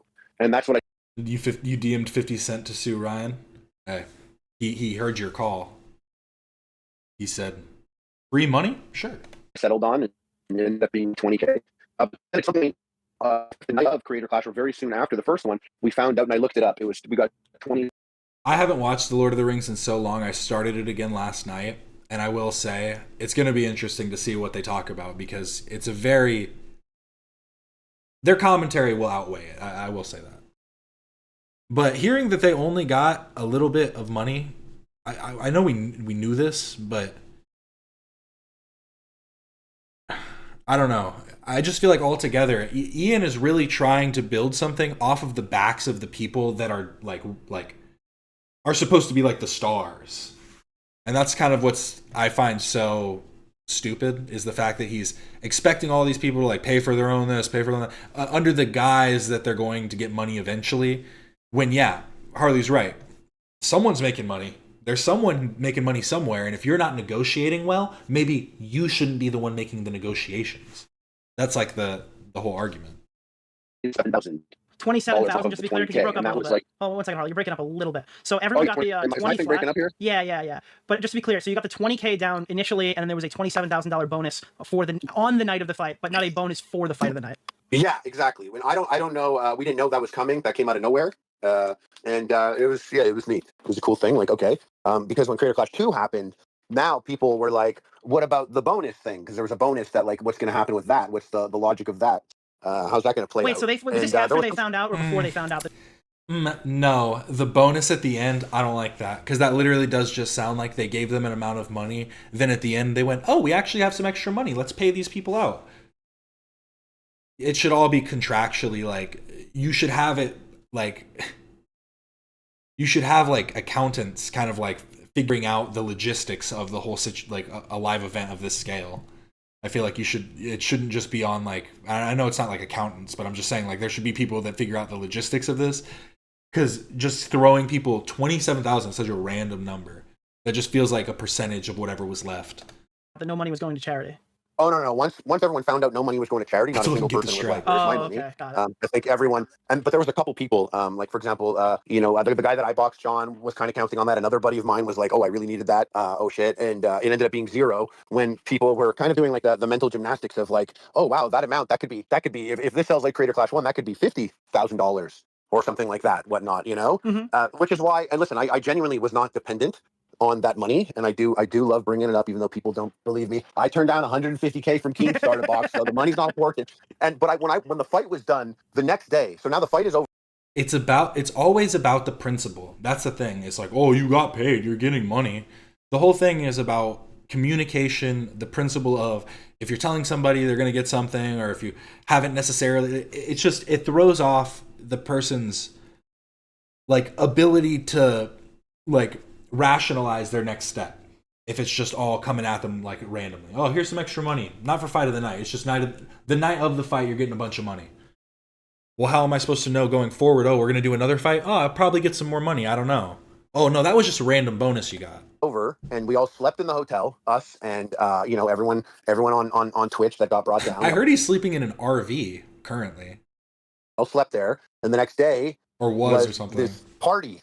And I remember going to the party and seeing, like, professional photographer. I remember seeing some girl singing on stage and a guy telling jokes after. And in my head, I was like, someone flew that girl down. I don't know who she is, but she got a hotel room. She may have also gotten paid to be here. I'm looking at the food on the table. I'm not really hungry. I'm like, all this food. I'm like, I was with my partner at the time. I was like, I don't know if everyone here is analyzing it the way I am, but we paid for this party. I thought money was going to charity still. So I'm like, money's going to charity, but, like, this party is paid for by us because we were supposed to get a bonus on top of it all. Yeah, so you guys didn't know how bad it really was, and then you were like, did they throw us under the bus, or? No, that's when I found out the sick kids paid for that party. No, that's actually. But, like, the thing is, I understand why the party existed. There's an element to it, and maybe this is me going to bat for it again, but I was trying to look at it on both sides. Okay, you have the fight, and that's what it's all about. That's the thing. But if you could set up some sort of gala thing, some people would be like whales and would want to, like, imagine the amount of money someone would spend if they were told, hey, you could spend this amount of money and you could sit at a table with Hassan and Denims and you can enjoy dinner before Creator Clash or after Creator Clash.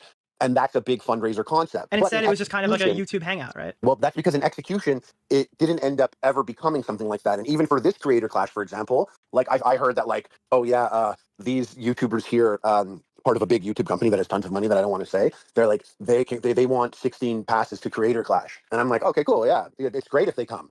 But I'm also like, did you ask them if maybe they'd be willing to do, like, a meet and greet? What do you mean by passes to Creator Clash? Do you mean by tickets to the event, or are you talking about flight, hotel, everything, the works? That I don't know beyond, but, like, I know for sure Creator Clash 2 people got flown down. Yeah. No one's buying a ticket to watch me in Metal Gear cosplay. That's actually true.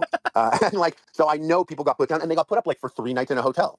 Yeah. Like it had to be 3 nights because the gala was the next night and no one's leaving after the gala, unless they were rushing to hop on a plane. So some people could have gotten 3. But once again, I'm just guessing. And also I was a touch annoyed at the time because I was like, we paid for this, but it's not my event. So it is what it is. Except this time around when they're like, oh yeah, they want 16 passes. I mean, it's possible there could be the flights. That'd be really crazy though. I would think the flights would be a stretch. But the problem is, like, well, if it's going to be like VidCon, those guys who are like, when I got passes to VidCon when the channel was bumping, I had to jump through some hoops. I had to do, like, a couple panels, and I had to do, like, a meet and greet thing. And that's what you did in exchange for the access. It is just funny because I can just feel Oh, how late the pod will be today? Yeah, I should throw that up right now. But I do just feel like a lot of people will just say like, "Oh, but you made money. Why are you complaining? Why are you complaining about this? Oh, you had a fun party. Why are you feeling some type of way about it?" The point isn't the. Again, it's about like the communication aspect. If it would have been stated from the beginning, "Oh, you're going to get this amount. This is going to go to charity. We're actually going to have an event at the very end where we're going to do this, where all the creators are going to da da da." I feel like it would be. It really does feel like Harley is just all this stuff just keeps hitting him, and he's like, I haven't been like keyed in on any of this, and it's not coming like it is in a way coming out of my pocket because it's not. Because like you said, I mean, if he's talking about Creator Clash 2, they didn't make money on that, and they had to donate. So if money that's taken out of the sick kids' pockets at that point, which is definitely more fucked up. A passage, you got a passage. Yeah, but Idubbbz won't do that. He won't even ask the people who are fighting to make a video and tell people they're fighting. So they're obviously not going to go and ask these people, "Hey, can you do a meet and greet?" Because they don't want to. I guess they don't want to pressure people to make the event. I guess good. I don't know. Since the content cop dropped, there's been a lot more chatter of, hey, like get the message out there. Like now we're coming up to like 2 months out. This is where a lot of people buy live tickets, and so the chatter is happening more now than before. I saw Myth put something out. After we talked about Myth not promoting last time you were on here, I have to eat some shit. Myth put something out. Oh yeah, nice. Yeah, I mean, I put stuff up, but look what I do. I put up like on my vlogs. It's like like this does not get views. Harley, you are repeatedly the only person I hear talking about this event. I don't think that you're the one who's the problem with that. It would, that would make sense though if you realize that I'm like the only person that doesn't have anything going on in their life other than this. So I'm available to do that. Yeah. Like, I mean, LA Beast, he mentions it. He does. He puts his videos up and he mentions it in the description and stuff. I know that. But overall, yeah. Like, I mean, I don't know. I mean, I don't know. Would it have been good if at the end of the content cop he dropped Creator Clash? I didn't even realize that. Wait, he just posted like the biggest video he'd released in years, and he didn't even, I guess, make reference to it. Actually, the Creator Clash is getting some push from the content cop because they promoted Lena. They promoted her fight. Okay, I did the poll a little bit different this time. I want to see if anyone's going to vote for on time. I really want to see if anyone will vote for on time. Oh. See, I've always suspected that I have ADHD, but I heard it from Dr. Drew, I think, once, that regardless of what condition you might have, it'll only matter as much as it's like an ailment to you. You know what I mean? Like if it's not detrimental to your like happenings in life, then it isn't necessarily something to medicate or to, if it could be mitigated through like other things. Like I had a math teacher when I was in high school who had ADHD, and he said that what he would do is he would just go and physically exert himself. He was like shredded, and he said that he would just go into the gym every morning at our school and just work out really hard to physically exert himself so that he didn't have this overabundance of energy throughout the day. And so I think like if you can find ways to mitigate it that help alleviate the things, then you don't have to like be medicated for it. But if it is something that's bothering you, then yeah, just keep bringing it up to your therapist and your psychologists, and they will be like, hey, let's figure something out. Let's do right by you. Fight like right after, like I think 2 days ago, that was like their promoted fight. That's the type of thing where I'm like, oh, we are YouTubers, aren't we? Yeah. Like, ooh, I didn't even think about costumes. See, I would hope because they're doing costumes, they're gonna start like they'd get together earlier. But I know that isn't Ethan's vibe. That isn't Ethan's whole MO. Because there is a bunch of fights on the card to promote, but strategically, you'd be a fool to not push that one, right? It's crazy, dude. Did you see how that went down? Because I don't know what your opinion on the content cop is. I could gather something from your tweets, but did you realize that like it came out when Ethan was live and Lena was live and AB was live, and Idubbbz frantically sent a text message over to them saying like, sorry for getting you caught in the middle of it? Well, that's another thing where I'm like, oh, we are YouTubers. So obviously, if you were going to drop this content cop, you would do it when he's live. How could you not? But he said it was an accident. Oh, did he? Yeah, he said, well, we had problems in the morning. Unfortunately, it had to go down this way. I don't personally believe that, but yeah. I mean, it's possible. Yeah, that's true. I would also say, yeah, that the diagnosis matters because it's also just good to know about yourself. Like if you're having these like feelings, knowing where it's like deriving from is probably beneficial to you too. But let me focus on the video. We're just talking about ADHD now. It's funny. My gut reaction, and I do like listen. Like I speak to these people. Like I do like these people, and I have interactions with them. But when it comes to business, I do have to revert back to this is a YouTuber. And this was a person that, just like me, created a channel and told everyone, my job is going to tell people to follow me and like me and watch my art. And it's going to be me. And I'm going to be, so like, I acknowledge that that's the type of person. You too, motherfucker. You too, Nicholas, you know? So like, it's just None of this is going to charity. But dude, you got to do a subathon. Send it to charity. You only need to send like 50%, bro. Just think about how much money you could fucking take on a subathon, dude. Wow, and save maybe 1 or 2 kids. One or two. I'll be like Jake Doolittle, 1 per year. Yeah. So this is something that I acknowledge is YouTuber maneuvers, and I've never really been a drama channel. You know, like I go on Twitter, and that's the beginning and end of any of my drama experiences. You know, and Reddit. You go to war on Reddit. Yeah, if I don't get banned from there, my thing is like, I mean, I have to go, and this is where I'm like, okay, maybe it's not so simple YouTube in my brain, because simple YouTube in my brain would be like, oh, well, this is easy. H3 sold the most tickets to Creator Clash 1 and 2, I believe. I think they did a lot of tickets. Wait. Is that true? Well, I'm not going to say that Creator Clash was an H3 fan meetup, but just from me, when I would watch people push the tickets and see it, I would be like, oh, yes, Ian and Issa are on H3 podcast again today. Oh, wow. Okay. You know, like I would think that, wouldn't you? Like what else, what other entity? I mean, it is an interesting point, because I would like to see how many people, like, just like I'd love to see a graph of the different fan bases to see who pulls the most fans. Because I'm sure it was H3, just because they were like the ones that were actually like doing promotion beyond Creator Clash. But the individual like creators themselves, I wonder what their pulls are. He promoted well, Creator I think Clash. that personally, but I'm not the current headliner for the third card, so they want to hear it from you, not me. Oh, well, listen, if all goes well, they'll find a better main event, and I'll still be boxing. But here's the thing, like, when I see this, like, Creator Clash 1 and 2, I was like, oh, hell yeah, dude. They're back on H3. Bring daddy that sweet $27,000 charity money. That's coming to daddy. You know, like, this is a lock. Look at this. Their fans want to go see it. They want to support AB. They like Ethan's like my friend Ian is going to be boxing, and it's a big deal. So my YouTube brain, maybe I'm old and I'm out the game, but my YouTube brain was when Ethan, whether it's rightfully so or not, it could come off a little villainous to be like, if you want my help, you're going to have to throw that guy in the trash type thing. You know, maybe that could be taken as a villainous type approach, but like what I would very, very easily say to a friend of mine, I'll be like, dude, you're not coming to the party unless you guarantee me that guy's not coming. I hate that guy. So tell him he's not coming or you're not coming. And that's something I would do with a real life friend. I could see that. But in this case, I was like, the easy ticket move would have been like, yeah, fuck that guy. You shouldn't have had CPS called on you. And yeah, can we be on the podcast next week to promote Creator Clash? But that's my, but they didn't do that. So it obviously goes deeper.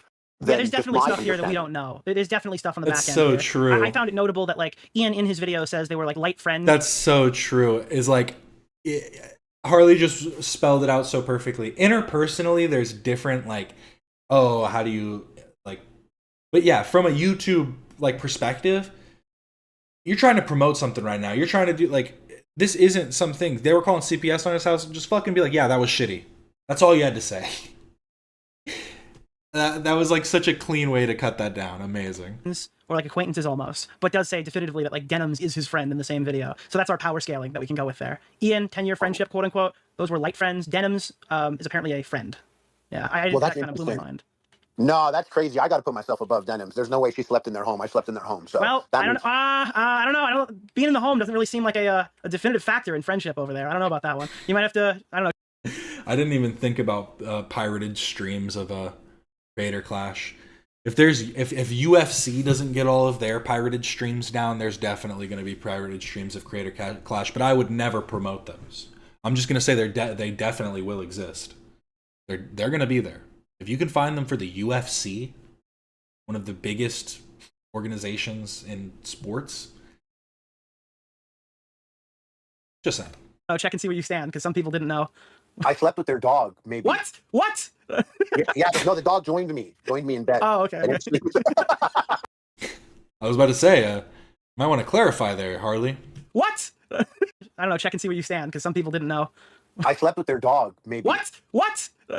yeah, no, the dog joined me in bed. Oh, okay. No,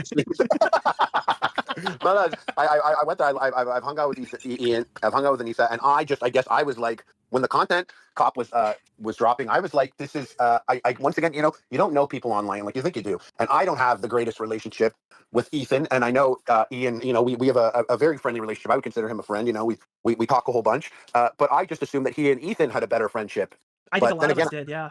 I'm not privy to all the conversations they had leading up to it, and and I do like I do admire Ethan quite a bit, but I could see how someone would be bothered by the you have to denounce that guy. Yeah, nobody ever likes being put in a position where it's like me or them, you know? Right, but then again, my real life friends, I could do that easily to them. I could ask that to them, and they would all be like, "Yeah, for sure, that guy's a fucking weirdo, dude. Like, it's like a weird guy to make a stand on." Yeah, for influencers and stuff like that, it's a whole different game. But for a chatter, they're thinking like, these guys are human beings, right? When money's at play, when like events are at play, it's actually like a little bit more complicated than just, oh, these guys are human beings. That's like a human emotion that you'd expect him to feel.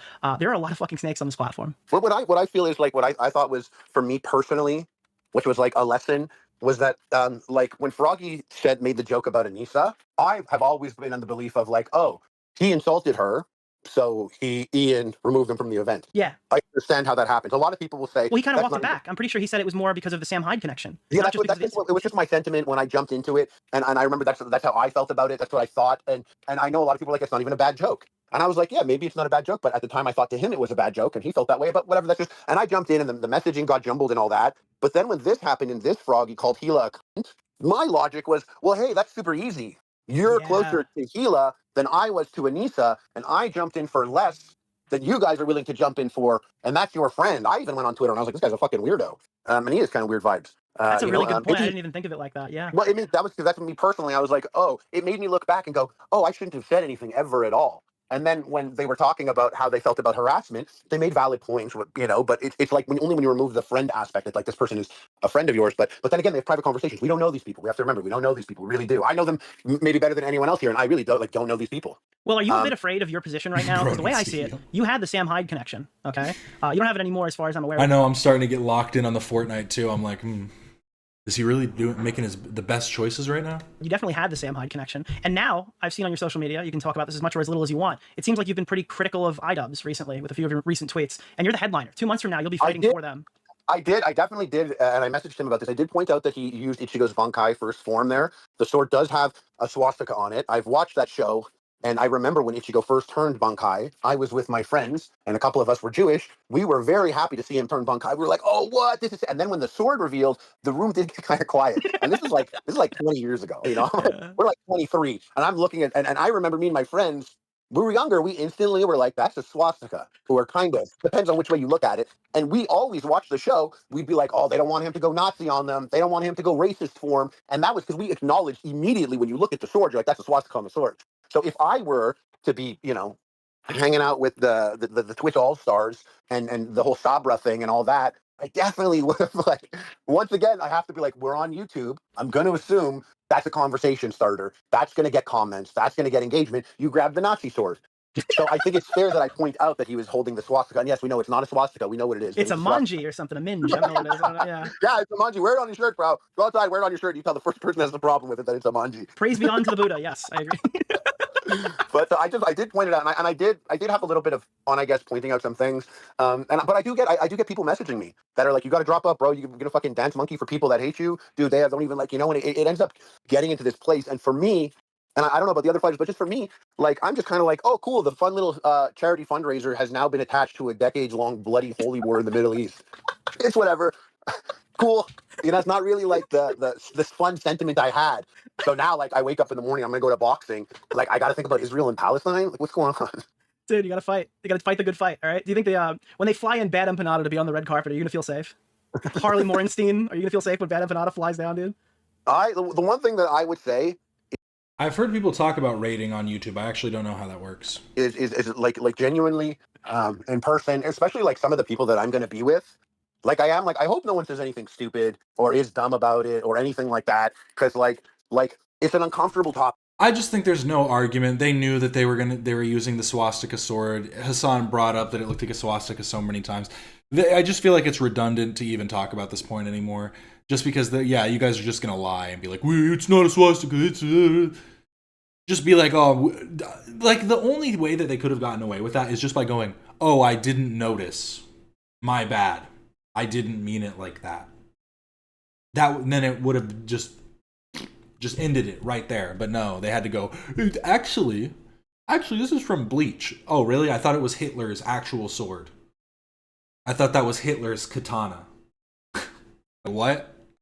Topic. And there are people around me that are sensitive to the discussion. And I mean, they swapped it. Oh, nice.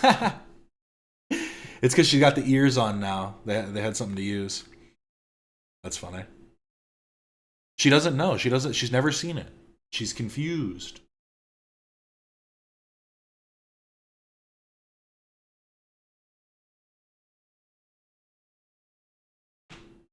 They have a poll up?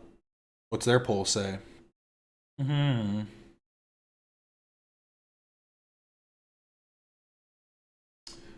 know why that's not loading. Weird. I have, I have conversations with Nazis. I'm not the best grade of what is what is good or what would be, make people comfortable or whatnot. I really do just me.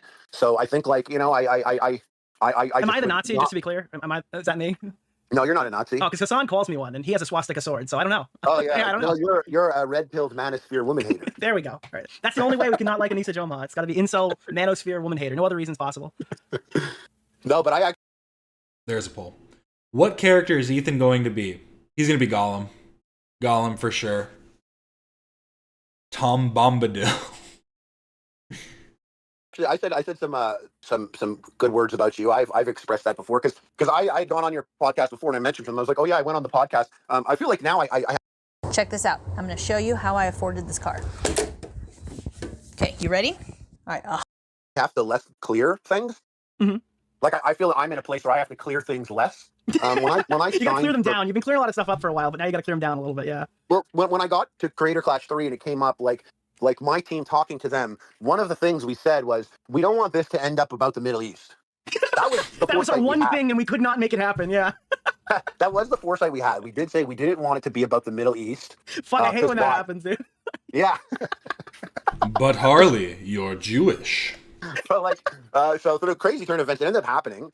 So when that happened, I was like, okay, well, I'm allowed to go to Rhode Island and trade with Sam if I want then.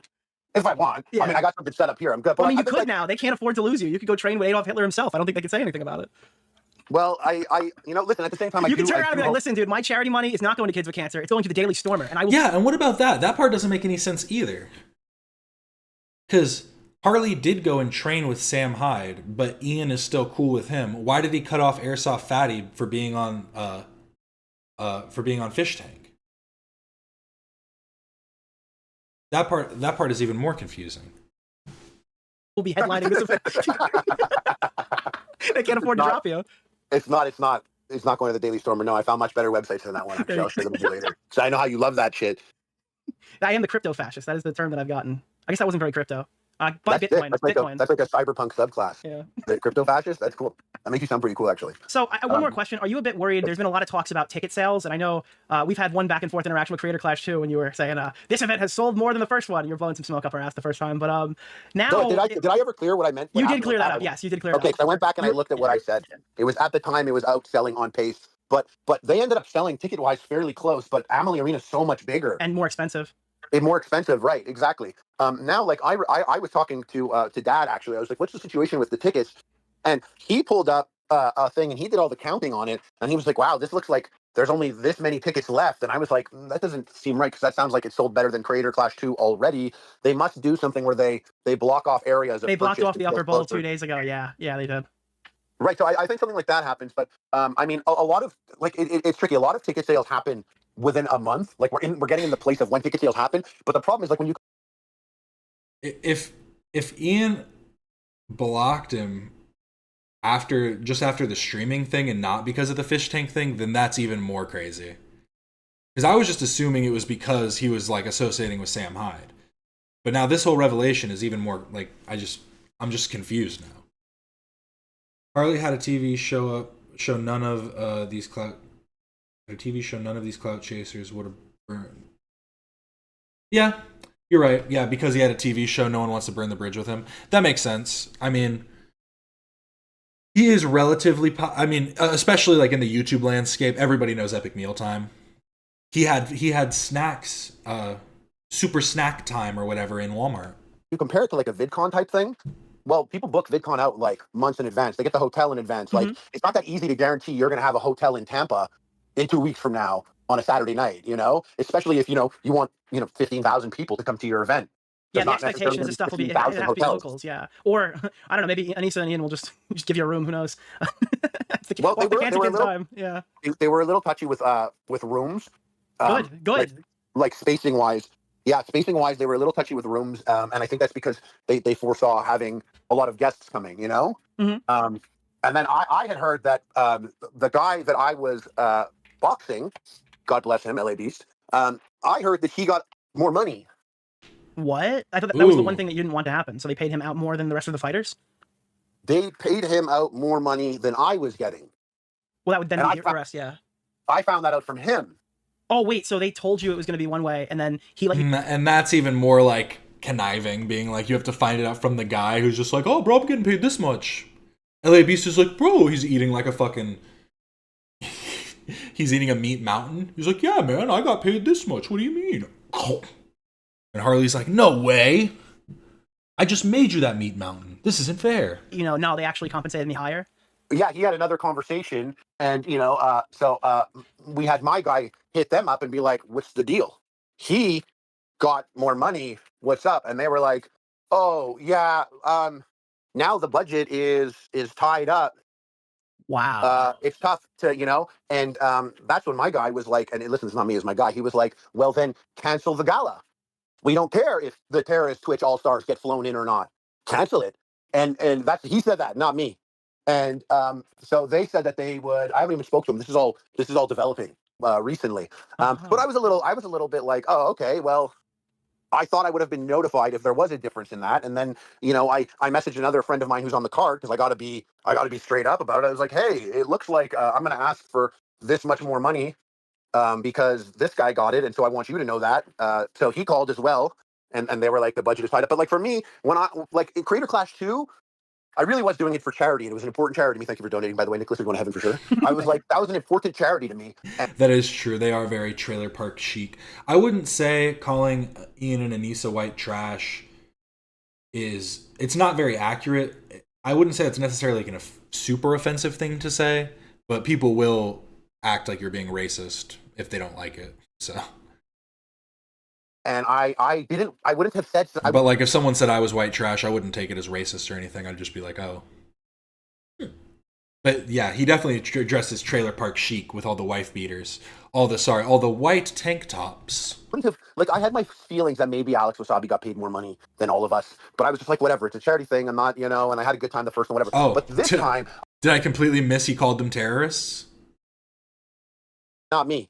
And so they said that they would. I haven't even spoke to them. This is all developing recently.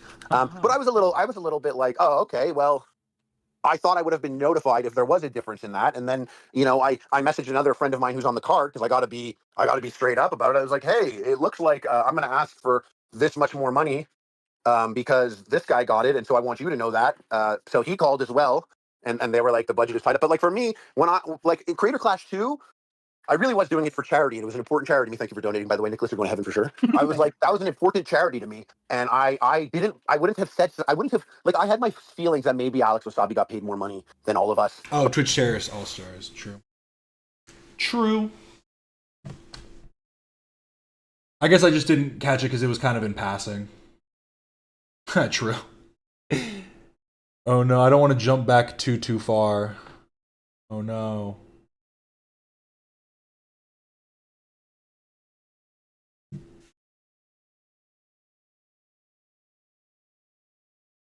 When he was on the blue car flying. Now the budget Thanks. is tied up. Now you're speaking my language. Wow. It's tough to and that's when my guy was like, and listen, it's not me, it's my guy. He was like, well, then cancel the gala. We don't care if the terrorist Twitch All Stars get flown in or not. Cancel it. Real. Okay, but he did say it was his guy that said it. But to be fair, he's the one that said it right now. So. And that's he said that, not me. And so they said that they would. I haven't even spoke to them. This is all developing recently. But I was a little bit like, oh, okay, well, I thought I would have been notified if there was a difference in that. And then we do messaged still have another friend of time. mine who's on the card because I got to be straight up about it. I was like, hey, it looks like I'm going to ask for this much more money because this guy got it, and so I want you to know that. So he called as well, and they were like, the budget is tied up. But like for me, when I like in Creator Clash 2. I really was doing it for charity. It was an important charity to me. Thank you for donating, by the way, Nicholas. You're going to heaven for sure. I was like, that was an important charity to me. And I wouldn't have said, I had my feelings that maybe Alex Wasabi got paid more money than all of us. But I was just... Like, that's the thing, is you can assume certain people are going to get paid more or whatever. But I just feel like there should be a level of like, just be clear about it. Be like, yeah, this person's getting paid this much because they're the main event. This person's getting this because you're you know, like, it's just... The fact that they want it to seem like it's just all above board is what's so annoying. Just like, whatever, it's a charity thing. I'm not, you know, and I had a good time the first one, whatever. But this time I was like, oh no, we could ask for the money, because if not, it's just gonna fly, you know, a couple Twitch streamers down, that exact money. You know, I'd rather that go to my boxing coach, you know, or go to like you know, cracking open some packs of magic, as opposed to, you know, flying down people that essentially could afford it. Absolutely could afford it, except for Frogan. She needs the money. Yeah, so well, Hassan could just pay for his whole entourage to come down. All these people, I met them all at Creator Clash, you know, but it was so simple. It was like a simple event. Things weren't complicated. Now, because of this darn war in the Middle East, it's just... In the same way that he made all of the fighters pay for their fucking, like, what? I'm still just confused. He wanted to fly them out for what reason? Just to have your homies there? Just to have your buddies? Killing the vibe. Dude, wait, so hold on. Just going back to that again. So they're paying LA Beast more. Then you have to start wondering, well, what the fuck is Tubbo and Sapnap getting? Because they're the draw, right? I think we both know that's like the biggest fight. Thought crossed my mind. I was like, should I go to Orlando? I'd be easy to drive away one of them and just be like, what's up, bro? Show me, empty your pockets. Empty your pockets right now. And you're being 100% legit right now. This is actually something that's going on in the back end. Yeah, that's what's happening. Yeah, and if it's contractually, I mean, he could low-key sue them just for misleading him contractually. Like, that's pretty crazy. Is that I found out that he had gotten a couple bucks more, and that the what's it called? The budget is all tied up, so they don't know how to. It's not just crazy to have an agreement and then not like stand by it. It's crazy to have an agreement, not stand by it, and expect all the people involved to not find out. Because, like, what? Did they not think anyone was going to talk about it? They thought, oh, nobody talks about how much they make. Nobody talks about money. How to make it work. And yeah, like the ticket sales and a fundraiser, they're separate things. I don't know if you know this, and it's on my screen. Hey. You can take verbal agreements to court, right? I think that's still actionable if it's if the verbal agreement was I forget what the level of whatever is the there's some I know there are ways that you can take a verbal agreement to court, and I think something that affects monetary like gain would probably be something you could take to court. I don't think he's going to, by the way. I'm just saying he could. Screen right now if you want to take a look, but one of the things that people are pointing to, other than the bowl getting cut, because the bowl was open 2 days ago when I took the screenshot talking about how the seats weren't being sold, the bowl up top was open and then it was taken away the next day. Now people are noticing that the exact seats that were selling for $215 have been cut in half. Let's row 710, and this is yes, thank you for the clarification though. C616, so they're seeing that the prices are decreasing on the seats, so that doesn't really super bode well. That might be something that you might have not known, and maybe you want to check into that, because I imagine that would be something. I'm here in the Nuba Mountains. Having full rows that. But having full rows that are completely just empty makes no sense. Well, this is for Hassan. They're saving these actually. That I've kind of accepted this time around, and I was trying to I was talking to Dad about it. I was like, hey, we boxed at Amalie Arena. It was pretty. Yeah, that's what I thought. So yeah, verbal agreements are considered contracts. It's probably just then to what end the contract actually, it's like how much does it cover in that verbal contract? But it sounds like if they just told him everybody's going to be making the same, that's pretty cut and dry. Pretty packed, and that was really cool. And he was like, yeah, and I was like, you know, it'd be really surreal and also quite the memory. And he was like, what? And I was like, if we box at Amalie Arena when it's completely empty. You might get the chance, dude. Yeah, that's I was trying to prep him up and just keep him positive about it, because you never know. You really never know. And so they rented. Oh my god! So they paid so much money to rent out an arena and removed the entire upper section. Why wouldn't they just get a smaller arena? Why wouldn't they just do it in a smaller place? What's the point of spending all this fucking money when... What the fuck? Just so they can have a picture of the big empty stadium and be like, we did it, guys. We did it. And I always, like, I mean, I saw a lot of people on the H3 subreddit that had been returning their tickets, you know, or their pay-per-views. Well, They were they refunding. feel they feel kind of like, I don't know, betrayed in a way. Again, you said it earlier that the H3 podcast probably amounted for a significant amount of ticket sales. It might not just be about the content cop as much as like Lena's worried about getting booed at this event right now, and I think it's going to happen. No, Nick, don't wish that on her. I think that everyone's going to cheer. I think, honestly, Lena won't get hate purely for the fact of, I think there are people that would boo her, but I think they'll do it based on principle to be like, see, we wouldn't boo. We wouldn't boo. That's so bad. Like, I feel like that's kind of the thing, but maybe some people will. I don't know. But I genuinely think people are petty enough to where they would hate it. They'd be like, Lena, nah. But then they would be like, oh, I'm not going to say anything because I want to look like the good person. Terrible. Scary. That's a scary That's terrible because she's really awesome. I definitely super wouldn't be nice. shocked. But like what also charges it is like on that card, I watched Funky Frogbait. Like that's a person that I watch on the card whose content is there. So that's someone that I was excited to see participate in the event because it's one of those creators where I'm like, I could have never imagined this person boxing. So now they're going to train to become a boxer. I just want to see how it looks and what it is. So it has that. And then you charge that with the fact that people are like, oh, and she's like, there's no H3 fans going to be there. So if you're not an H3 fan, it seems like you're an H3 hater. And, you know, I mean, I that would be terrible. That'd be terrible. I mean, they did a temperature check on my team. They called my team and they were like, how are you guys doing? How do you feel about everything? And, you know, they spoke to my guy and he was like, not that good. It's not that cool of a thing. And then they hit me up and I was like, well, how does everyone else feel about it? And they were like, everyone loves it. Everyone's fine. Everyone's great. Your team's a little wonky about it, but everyone's good. Oh God. And I was like, well, I guess, yeah. I mean, I think I'm the only Jewish person on the card. And I know it's not like the content cop I know was supposed to be about like Ethan's behavior. Yeah, then it turned into content cop Israel. Yeah. Busted.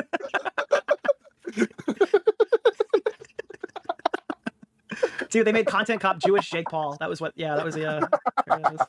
Oh man, it's so crazy. I really like. The crew said they're going, but I don't know.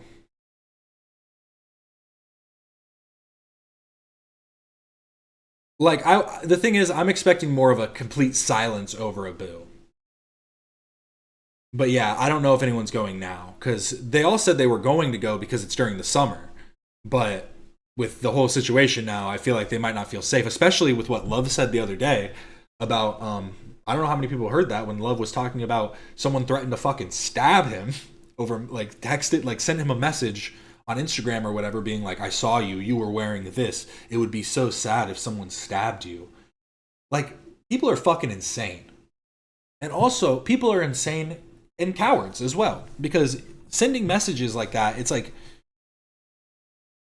I don't mean to like bait, I'm not trying to bait any people in to be like, oh, go commit violence. It's just such like a, like, it just shows your cowardice when you hide behind your screen after like, why didn't you say something in person? Why don't you be like, oh, you're going to show your face in public? You're going to wait till you get home? Actually, like, despicable human beings. I get people that are like, you should fucking drop out of the event. You should do it. And my thing is like, listen, I'm my opponent has a newborn. He's been committed to this. He's such an awesome guy. He's a great guy. The dynamic with Ian and Ethan really doesn't concern me fully.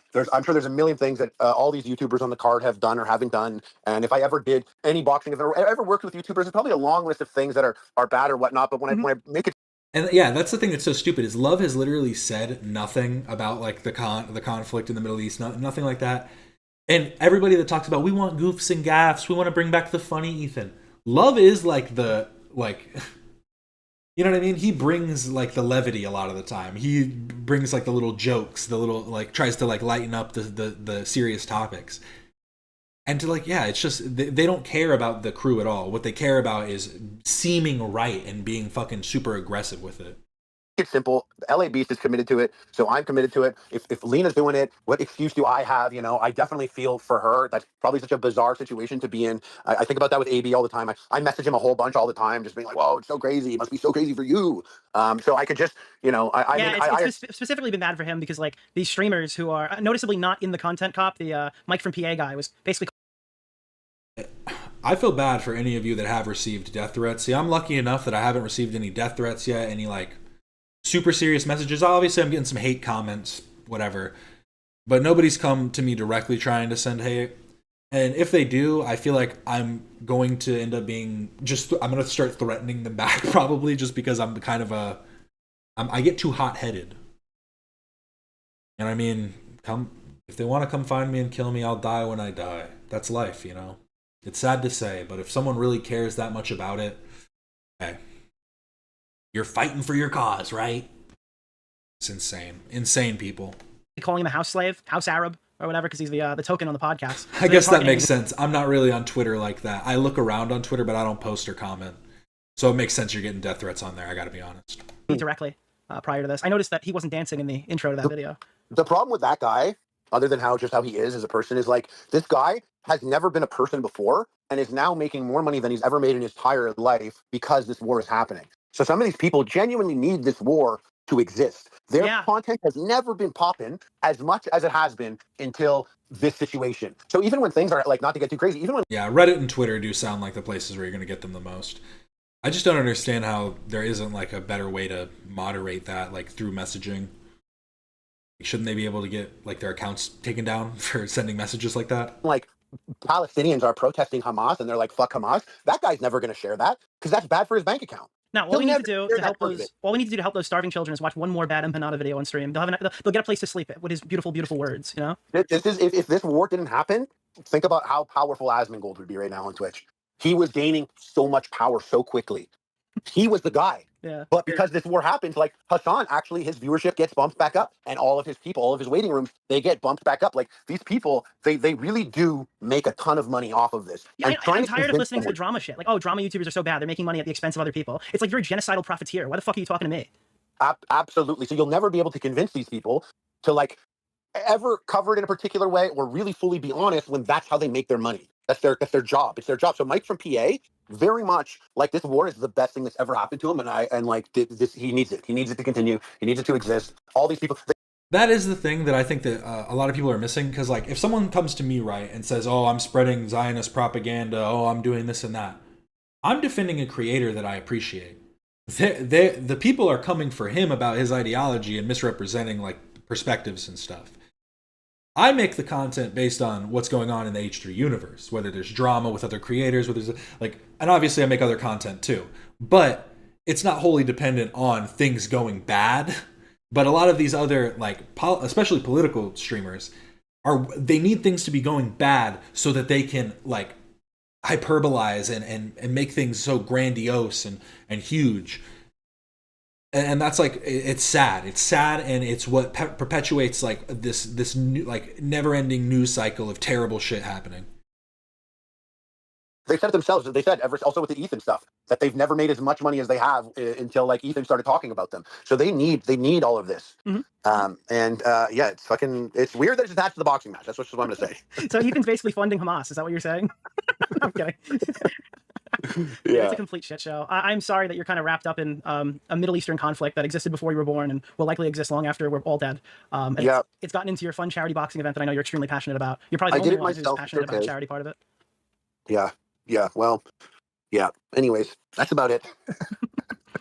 That's fucking sad, man. I hope everything works out. I know, because on the last stream you came on here and you're talking about how like you were super like.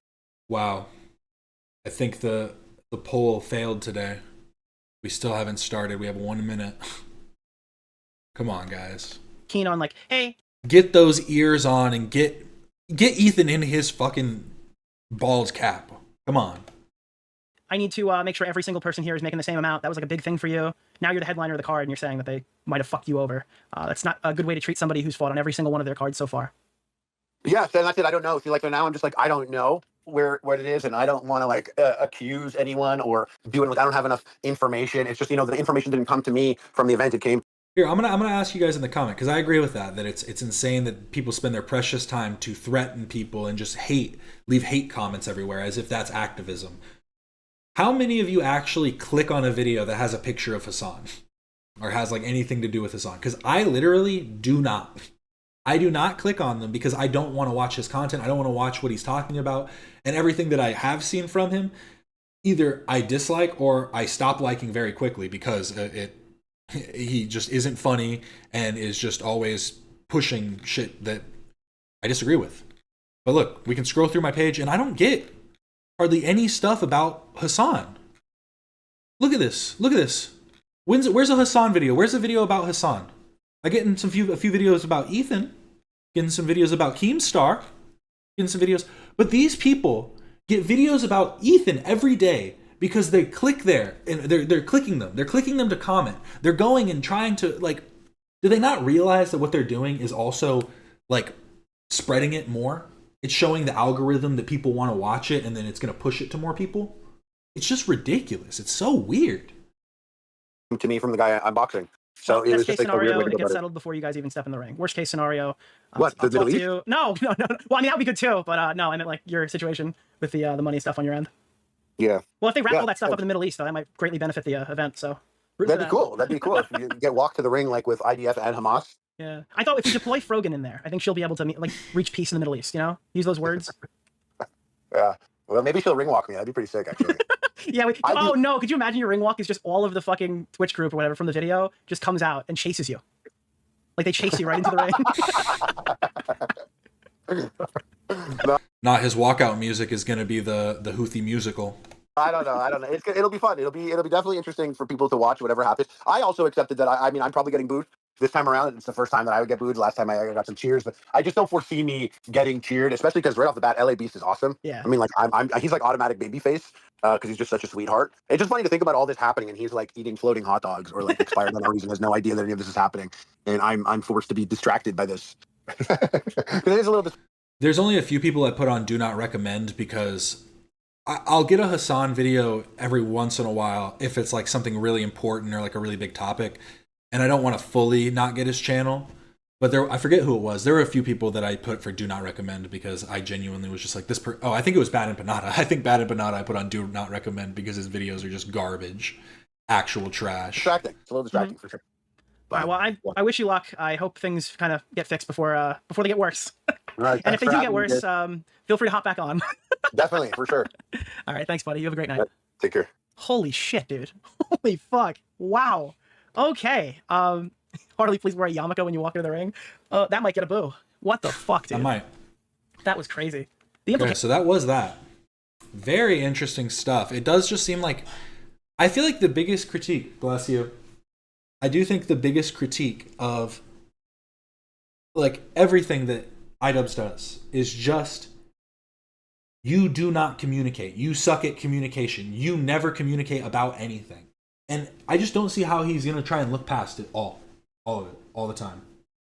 I hated watching Leftovers too. I'm telling you, here's what happened is genuinely this. I started from watching, I'll go all the way back. I started as a young teenager. My friend showed me Leafy. I, for like a few months, was like, oh, Leafy's all right. And then the Leafy versus H3 stuff happened. And I found out about H3 Productions. And I was like, oh, their content's way better. It's them making actual skits and making actual videos. Stuff that I actually wanted to do when I was a kid. I really liked skits and, actual filmmaking. And so I was like, this is better than these commentary things, and they do commentary. So it's like, I get the best of both worlds. So I started watching them more and was like, this stuff's better. Stopped watching Leafy because I was like, he is just shitting on autistic people and children. Started watching Ethan. Eventually we get to Leftovers after all that time. Beautiful. Leftovers happens, meh, kind of boring. I try to watch Hassan a little bit. I try and watch it just a bit. No, cannot. I'm like, hey, every time I watch it, I turn it on, I'm like, this isn't funny, it's kind of boring. There's other commentary YouTubers that I can watch. So I don't watch Hassan.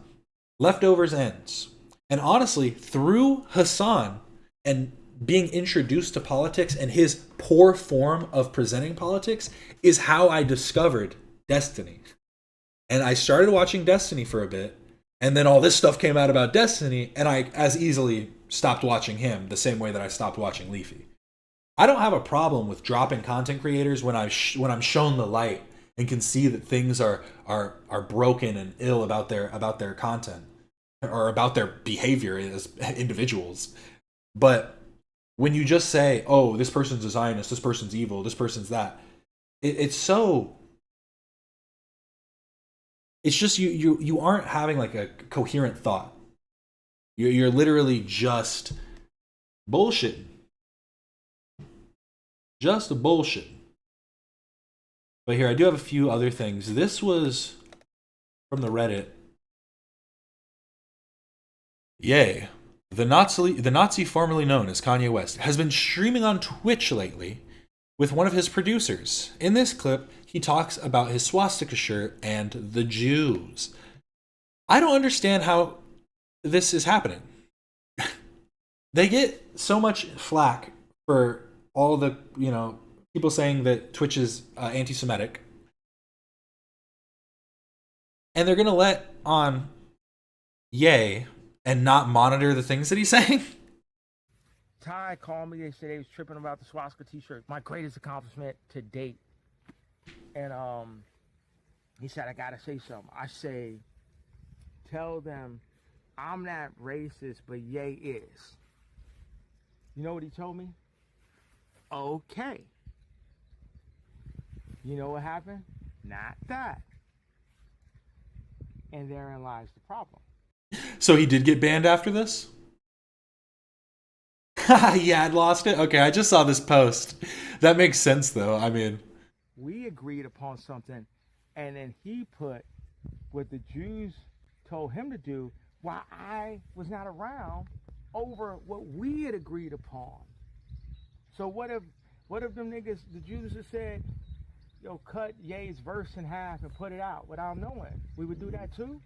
Right. Like, we agree upon something, then that's what we agreed upon. And ain't no way around it. And then it specifically has the Jewish words in it, and it's like...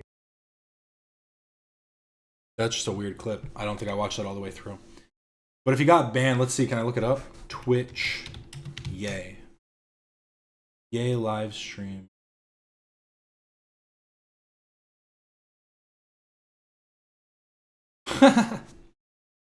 So I guess this was all he talked about.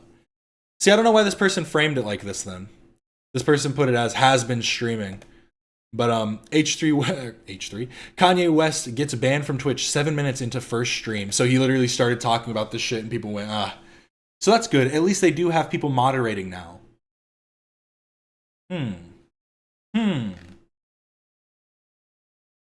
This was insane.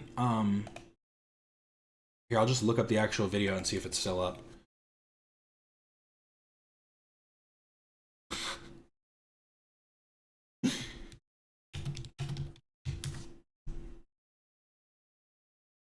The prison industry. Wait, what? Wait. Oh, it's from a stream. Okay. There we go. This is insane.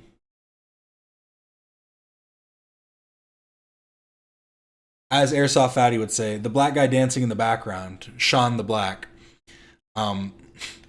used this as his thumbnail.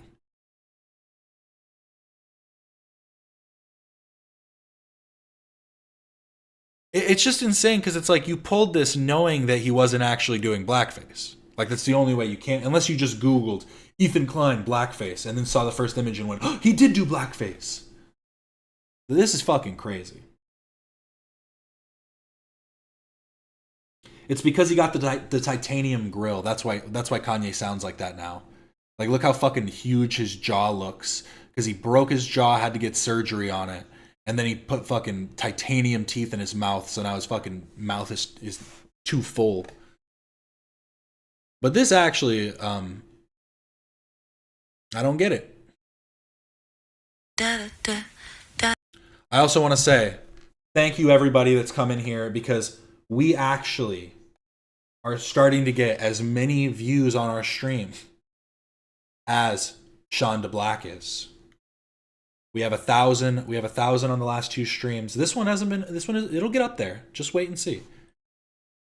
But I think that's why they have to like push these weird narratives.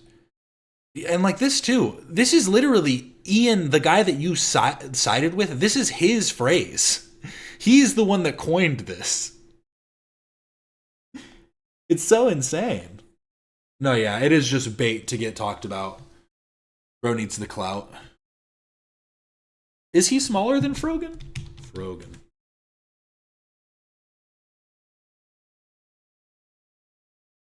No, so Frogan is the smallest creator. Interesting.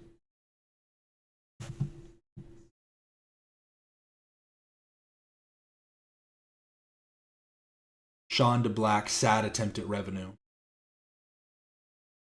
Yeah, we miss Jolly Ethan. Bring him back. Oh, and here's a perfect example. I had seen this too on Reddit. And this was a perfect example of what we were just talking about. An example of how deranged these snarkers are. This is what happens when you reply or push back on these crazy snarkers in the H3 comment section on Instagram. So this wasn't even on Reddit or Twitter. This was on Instagram. I couldn't imagine having the time or the want to do this to anyone. How actually insane do you have to be? This creepy account was spamming the H3 comment section on one of the recent posts about Hassan. Their profile picture you see is of another person who questioned them in the comments. The snarkers were bullying her appearance and then changed their profile picture to her. I will never understand this mindset. And these are the same people that came into my chat being like, you're making fun of fat people, when I wasn't. Being like, you're making fun of autistic people, when I wasn't. And then go and do this type of shit, making fun of people and going in there saying, so edgy, ha ha ha, Green Day, ha ha ha ha ha, two baby killers. Chud is this supposed to be Chud whore? Posted on a picture of a little girl. Down syndrome awareness, 2 round Chudstronauts, go baby killer, go girl. And look at this, 20 minutes, 21 minutes, 22 minutes, sitting there for minutes. Like for literal whole 5 minutes, like at least 5 minutes of sitting through, going through each post to comment.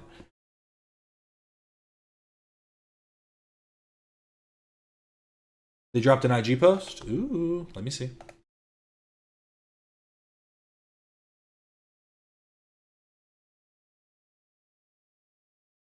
Oh, I clicked on the wrong account.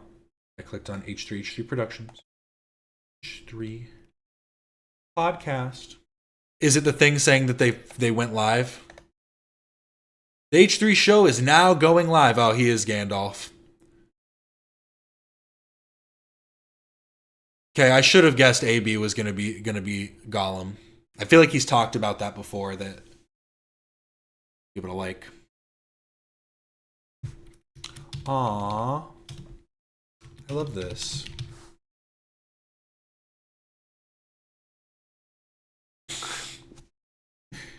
Just felt like I needed a comment, needed to be a part, you know.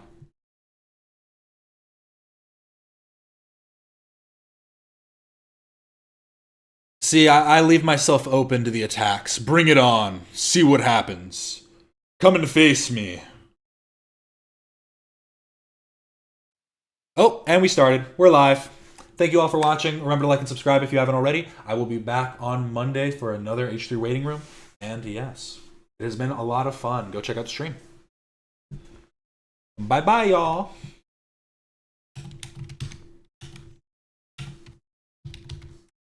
This is Captain Quasar signing off.